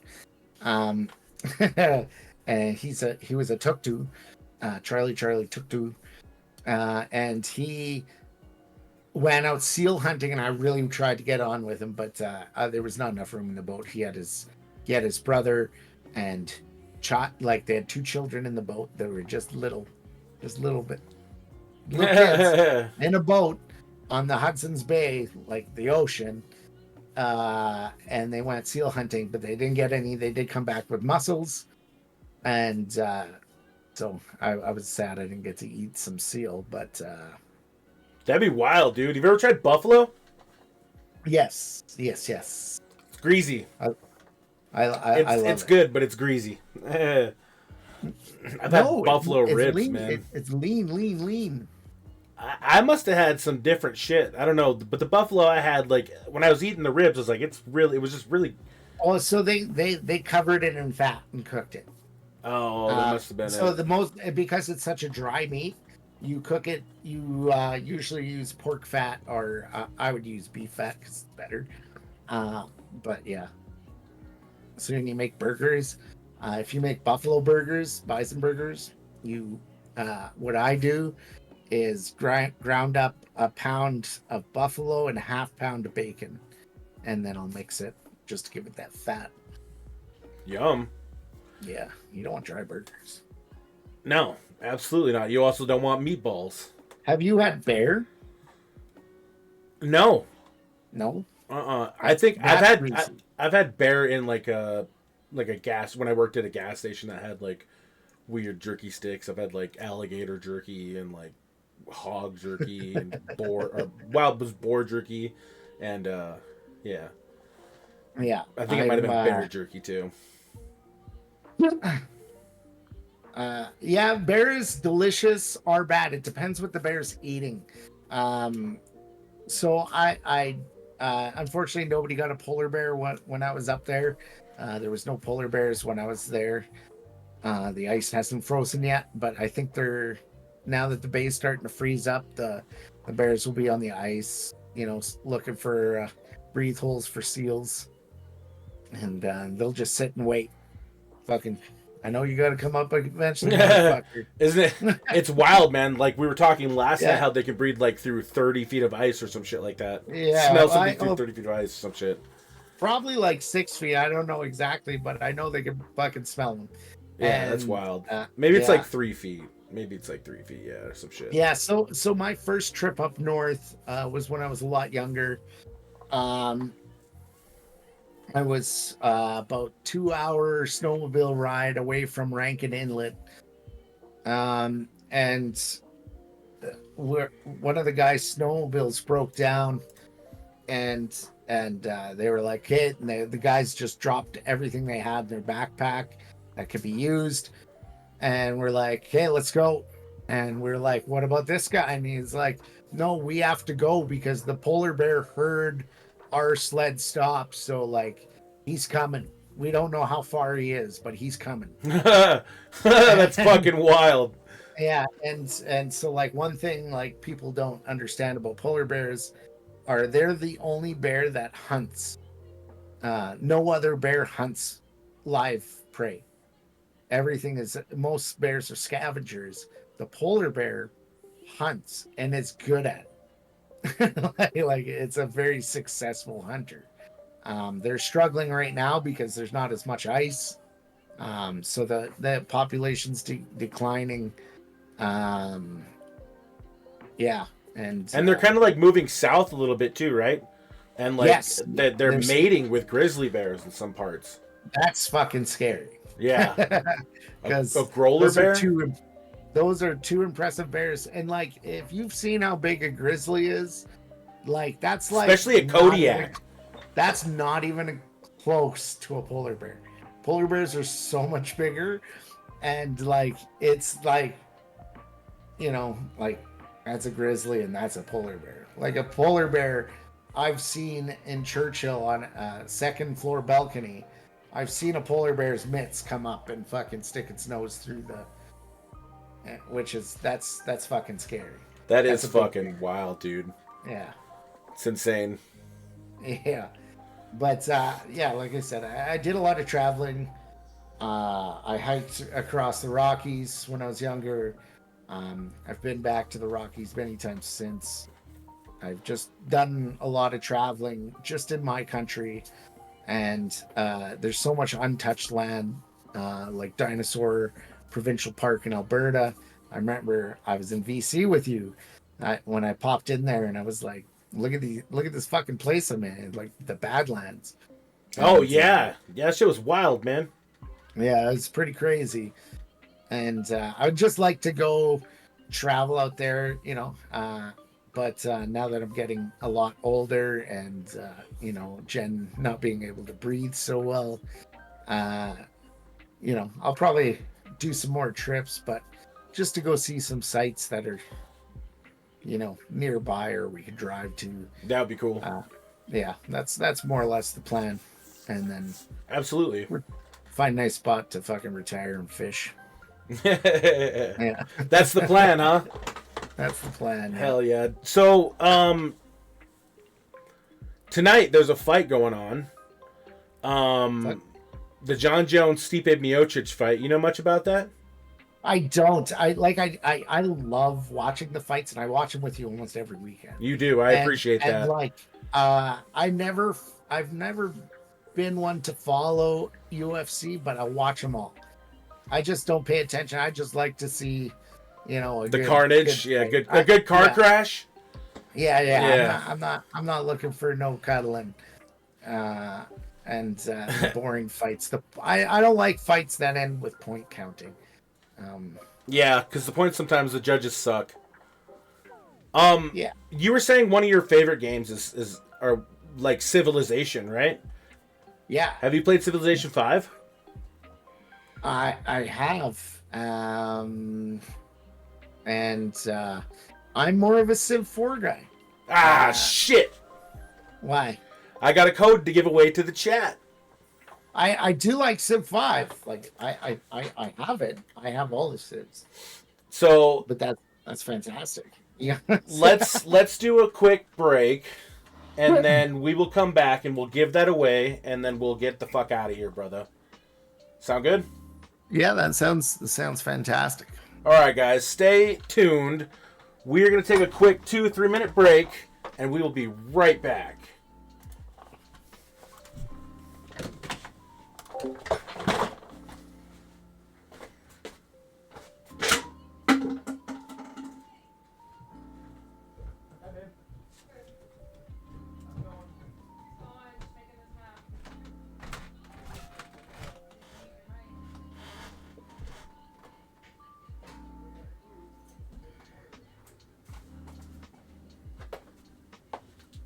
Imagine.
At least if you guys move to like in Utah, if you're in Salt Lake or whatever, they probably have really good internet there. Thank you so much, Scotsman Gaming. Appreciate you going back for that one viewer. I don't know why Twitch leaves people behind sometimes. Because it's busted. Like almost every time we raid out. I'm not.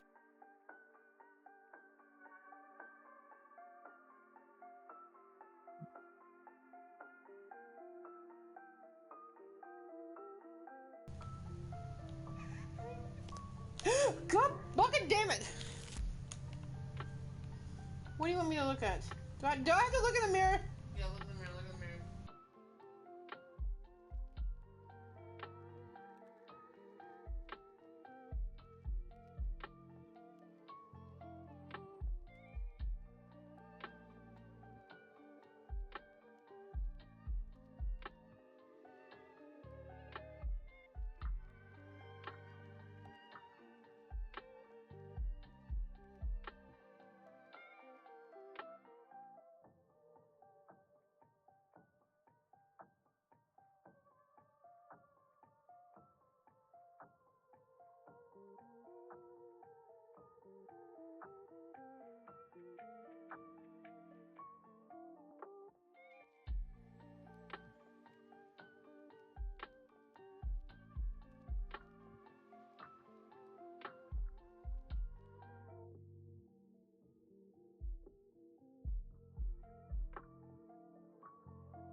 That's good.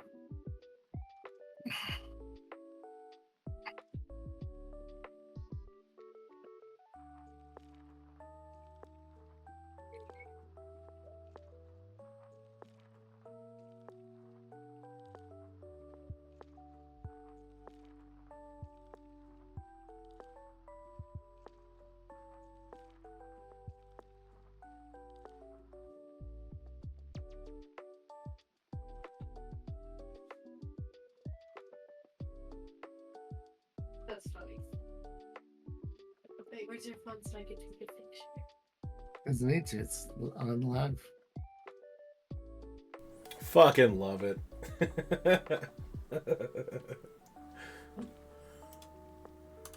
You're muted. I know, yeah. That's fucking hilarious. You're just missing the mask. I like it without the mask. You're like the coolest Mario brother. I actually so here's a little bit of history here. Okay, when I started streaming, when I was pushing for affiliate, in my original days, 4 years ago. Okay, what I wore while I gamed was just that white mask. Hang on. Just went full Phantom of the Opera. I didn't even know that. You'd have to be Nardwar in order to figure that out. Yeah, that's my OG streaming. I'm glad. No, I'm glad. I'm sad. I missed it. Yeah, and then it's funny because I actually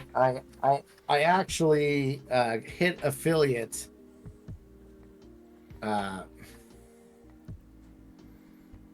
Yeah, about 4 years ago, the hard way, streaming to nobody is how I did it. That's badass, dude.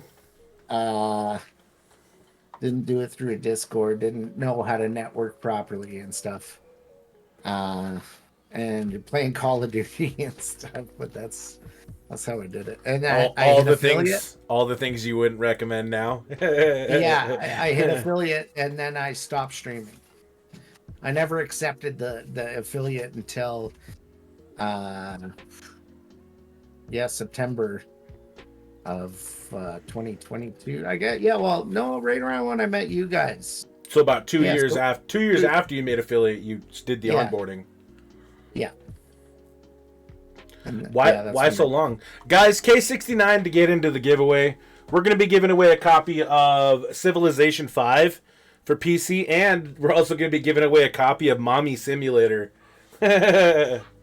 Mommy Simulator? Yeah, I was going through these games, man, and I was like, it was Mommy Simulator. I didn't even look into it. I just seen Mommy Simulator, so what if you win that one and you get it, you can't blame me for the content, because I didn't look into it. I just thought it was funny sounding, so... Well, yeah, so I when I got back into streaming 2 years after I hit affiliate, I started playing Call of Duty with some guys, Loud Cough and Loud Burp, and they're the ones that pointed out Discord, and then me and Loud Burp went, and you know, when the big breakup happened, we all came here and made this a better thing. Yeah, and a better thing it greatly has become. And a lot of that is in part thanks to you. So I appreciate you for that and all the work you've done in that regard. Yeah, and I want to touch on that for a second. Like, I want to make sure that it's understood that me stepping aside as counsel and stepping down was not out of anger or any kind of moment. It was a step aside so I could concentrate on doing the things I need to do at work and to do some of the things I want to do in these northern communities on a personal side. And I've taken on some pretty big goals for myself here in the next year or so. And I'm planning on doing a festival that is going to go to the north during their darkest hours. We did talk about that a little bit, but we're going to bring bands to the north and have some of their musicians come down here, like throat singers, that kind of thing. And we're going to do a cultural exchange, and just the logistics of that, like just to give you an idea of how costly and how much work I'm going to have to put into doing this. If you wanted to fly 10 people to Rankin Inlet on a charter plane, it would cost you $30-something thousand. Okay? Jesus. So I'm talking about 3 or 4 bands going up 5 different dates in 1 week. So it's going to be well over $100,000. I'm going to have to find government funding for, and whatever monies I can find to do this. There's like no charter flights either, so it's not like a big commercial airplane, right? It's just the smaller ones. It's the smaller ones, I mean, right? Oh, okay. No, there definitely is. There's Dash 8s fly up there quite a bit, which is 2 big props, and I think that's about maybe about 30 seats. But we're going to try working with some airlines like Calm Air and North Air, and try to get deals with them, because unless we can get one of those on board, it's going to be hard. But I probably will have some fundraising streams, and I'll probably make a different account for that, because there's going to be just your job and stuff, your professional stuff. Yeah, and that it's not my job. Like, this is all me personally doing this. I think my work's going to get on board. I do have one company on board that my company works hand in hand with up north. That's called Arctic Fresh, and what they do is try to get fresh produce up to the communities at an affordable rate, because if you understood what kind of climate it is up there, it's very hard to get fresh vegetables, and that is something these people need. And that's one of the things we're going to be raising money for. We have a videographer that's on board.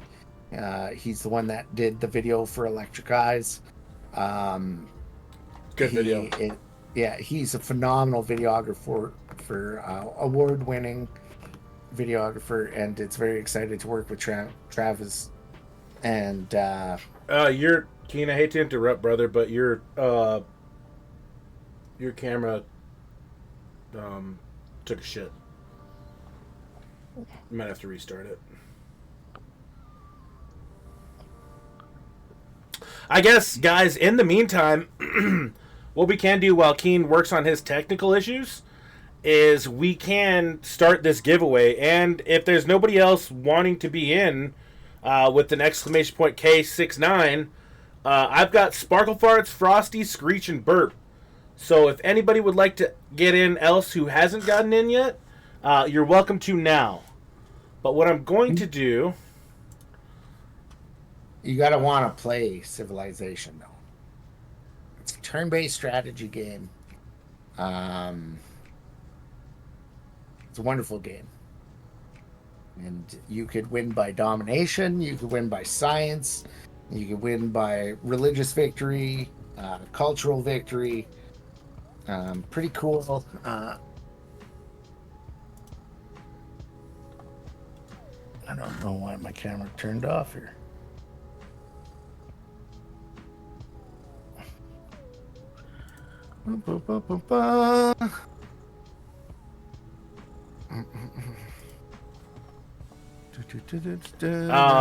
You're like, because you helped. Oh, there it went. We're good now. All right, guys, is there anybody else that wants to get in? Do you see anybody that else wants to get in on the chat there, bro? I don't see anybody on there doing the thing, but all right, we're gonna go ahead and spin it then.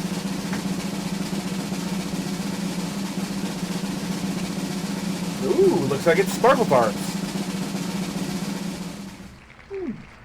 You might like it, Sparkle. It's definitely a slower paced game. You don't have to stress too much until things get super harrowing. But it doesn't really. I've never really played Civilization, but I've played builder games, so you'll really like this. Congratulations, Sparkle Farts. Oh, I'm so out of focus. Crazy. Oh yeah, and you got the focus thing, huh? It is a PC game. Mm-hmm.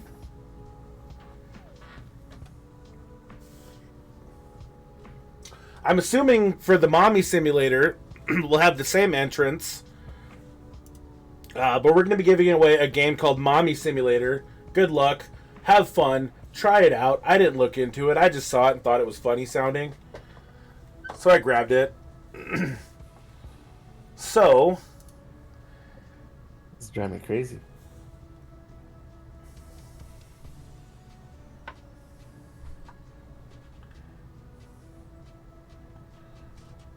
I went black screen now, brother. Yeah, I'll get it back. Alright guys, we're running this next giveaway here for Mommy Simulator. I suppose what we could do is look up a trailer, but I don't care. you guys are in for it. Like you guys signed up for this giveaway. So, alright. Anybody else want to get in on the Mommy Simulator game? I know some people may not have been interested in Civilization, but hey, a free game's a free game, dude. You know what I mean? Mommy simping? Where the fuck is my cam? Mommy simping, yeah. You simp... Yeah. Don't say it. Don't say it. Oh, now you tell me. Now you tell me. Is it... Can I get, like, banned or something for it? I'm sorry, Twitch. I didn't know. Don't fuck with me. I'm new to the game. Amazon Smile is the king. You didn't know it was a big Twitch no black? No, I didn't know that. But I trust everybody in this. I trust everybody in this fucking shit. Nobody's gonna fuck with me, so. So the fight, guys, the main card starts in 20 minutes, man. I'm pretty excited about it. This shit's gonna be good. The co-main event is Michael Chandler, Charles Oliveira. That's gonna be a banger, dude. I'm stoked for that. Even the main event is John Jones is a heavyweight and Stipe Miocic. And if you don't know, like, John Jones is a badass. He's basically undefeated, and Stipe Miocic is the most decorated heavyweight because he defended his title the most times. Hi, Spoggle Farts. Hi, back. All right, guys, we're gonna run this Mommy Simulator giveaway. I've got the same people involved. Let's go ahead and run it again. Let me pull it up first. Foist. Let me pull it up, Foist. I love how many clips you have, bro.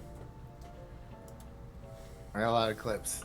It's taken basically an hour or so to like run through them, and you know, yeah, like come back again. So most of those are you making clips. All right, guys, let's run this one.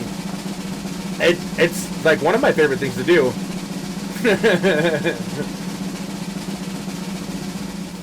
Sparkle farts. Sparkle farts again. You better get that computer. Yeah. What you'll probably end up doing is probably just giving them away, which is a really good idea. Congratulations, Sparkle Farts, for winning both. I wonder if what would happen if I watch it be Sparkle Farts again. Sparkle, what the fuck? Wait.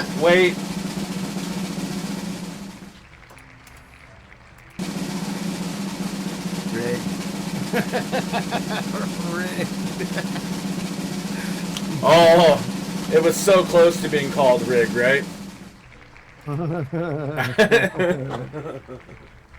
All right, guys. Sorry to run those extra shit. We were just testing something. So, congratulations, Sparkle Farts. That's awesome. Congratulations. Your luck tonight is fucking on par. Thank you so much for being here. You're the best, dude.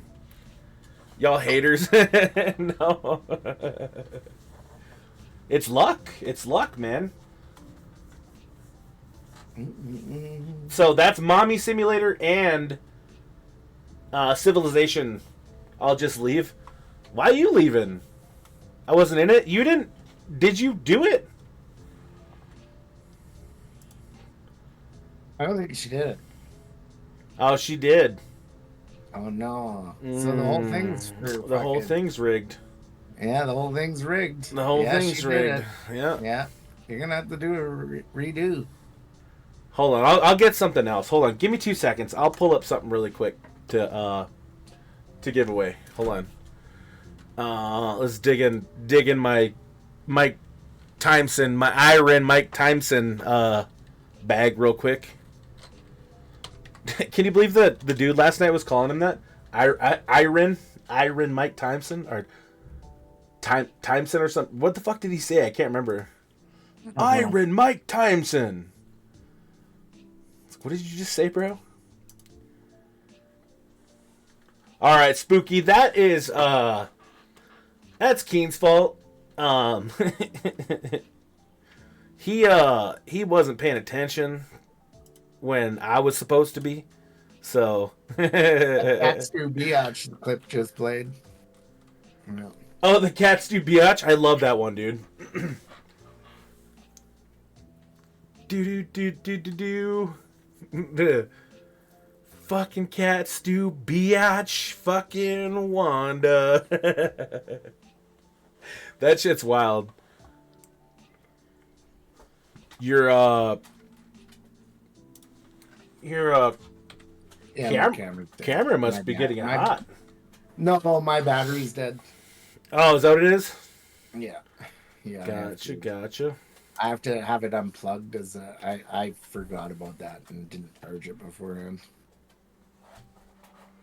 All right, guys. How about Gotham Knights? Do we want to do a giveaway for Gotham Knights? Yeah, Keen, you're allowed to get into this one, buddy. Gotham Knights, since I want to. It's like, so have you heard like of the Avengers game and like the Guardians of the Galaxy game? It's like a team-based game, I think, where you play. I don't know if you play through like each individual story, or if you like can switch between characters. But it's one of the games that I was really interested in. So I'll add you to this one. Is anybody else? I don't want to miss anybody else. Anybody else want to get in? Get into the giveaway.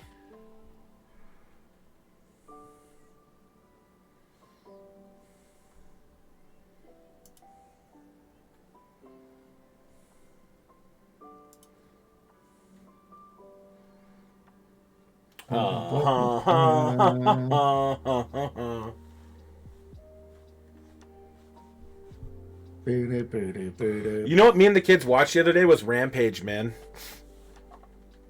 Do you remember playing that? Man? No, Rampage. Do you remember that game from like back in the day? Yeah, fuck with the gorilla and the fucking and the lizard, and the lizard and the fucking smash the buildings. Yep, that game was sick. They brought it back on 64. Fuck, that was like way before then. They brought it back on 64, bro. Oh, yeah. Crazy. I heard they're re-releasing a 4K 64. Really? Yeah.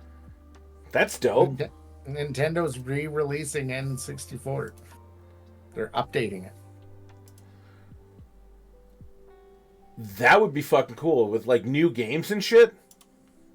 Yeah, well, they're remaking every game.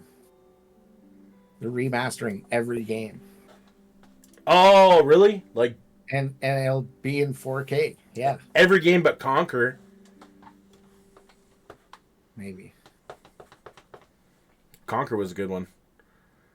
All right, guys. So we have. Let me pull up the list. Pull up the list again. I'm going to add Kenny. Kenny69. Anybody else want to get in on this giveaway? Before it's all said and done, exclamation point, enter BG.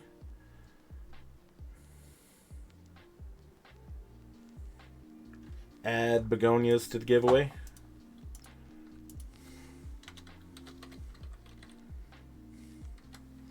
All right, guys. What I need to do is I need to add this to this really quick. Gotham Knights.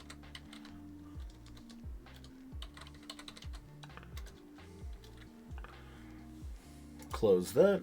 All right, guys, I'm going to pull this up real quick. Bah. All right, so we've got Sparkle Farts, Frosty Screech, Burp, Kenny69, and Begonias.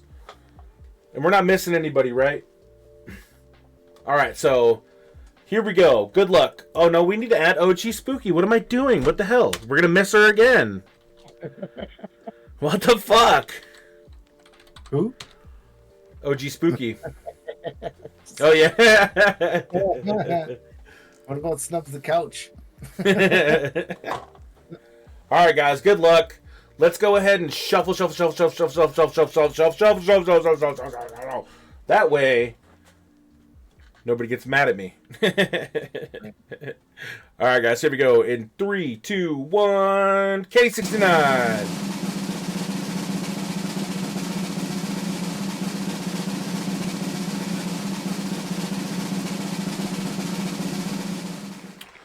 Dr. Screech Owl himself, congratulations, sir. You are the winner of Gotham Knights. It is a Steam code. I know you have the ability to download it, sir. If you have any problems, let me know. I believe we're friends on Discord.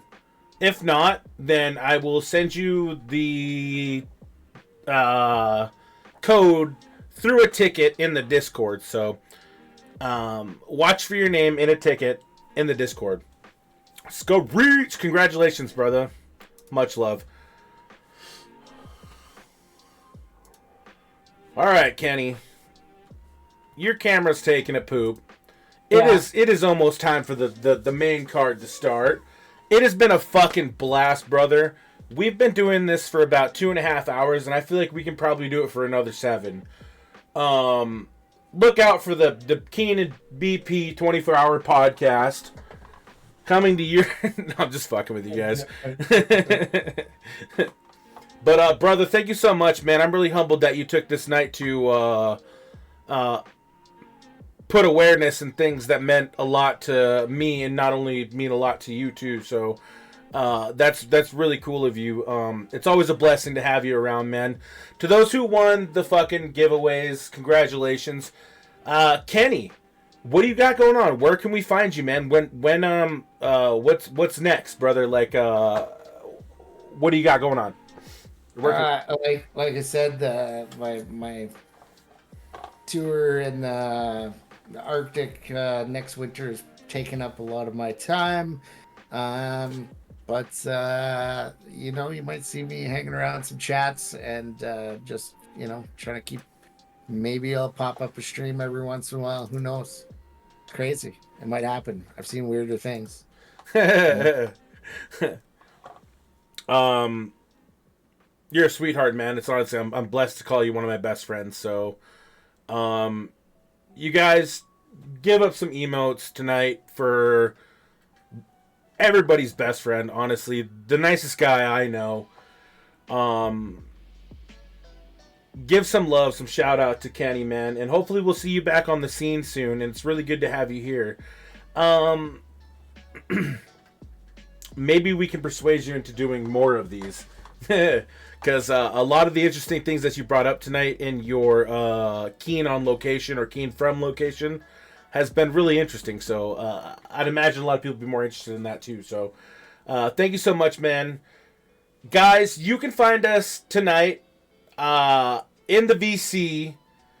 We're going to be streaming the main card of UFC 309. Look for us, hang out with us. Don't be intimidated. Come hang out. Everybody who showed out tonight, Screech, Spooky, Burp, Big O2, Snubs the Couch. I love the name. You know, catching aunties with BP and Keen. On location, catching aunties. Touching mics. Emily Chen, Ink Babe. Thank you for the follow. Yeah, BG, Spark Farts, OG, both Samers. Black Diamond. Fucking Snubs the Couch. Of course, Metallica. You know. Of course, Metallica. Hell yeah. Fuck yeah. Cheekwood. You guys, thank you guys so much. Couple of zombies. Chris and Liz. Megadeth. Begonias. I love you, babe. Thank you so much. Stop playing there. Yeah. Bear, all the people. All the fucking people. You know. She said I'm not allowed to go. God, the warden has spoken. You guys watch out. Yet? Yeah, I'm not allowed. No, she said I'm not allowed to go where we're talking about. Entities? Yeah, catching entities, yeah. Go then. Fuck. All right, guys. It has been a blast. Thank you guys so much. We're going to end this out on a high note, you guys. Catch us in the VC watching UFC 309, Jones versus Miocic. Keen, you're a pimp, man. I love you so much, man. I'm so blessed to call you my friend. Thank you so much for doing this. It's been a blessing, man. Thank you. Yeah, thank you. Thanks for having me. All right, guys. That's it for us. Good night.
Working overtime. She comes in, they want to run away. Everyone take your place and go. Sends a look right through. Sends a look right through.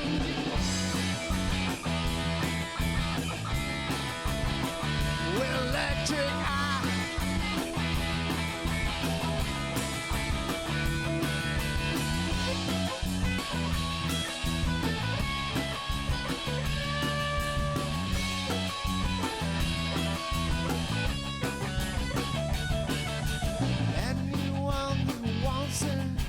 Walks in her way, she will crush, that is all I'll say. They can't find a place to hide, that's far enough away. Everyone is only afraid. Sense a look right through. Sense a look right through.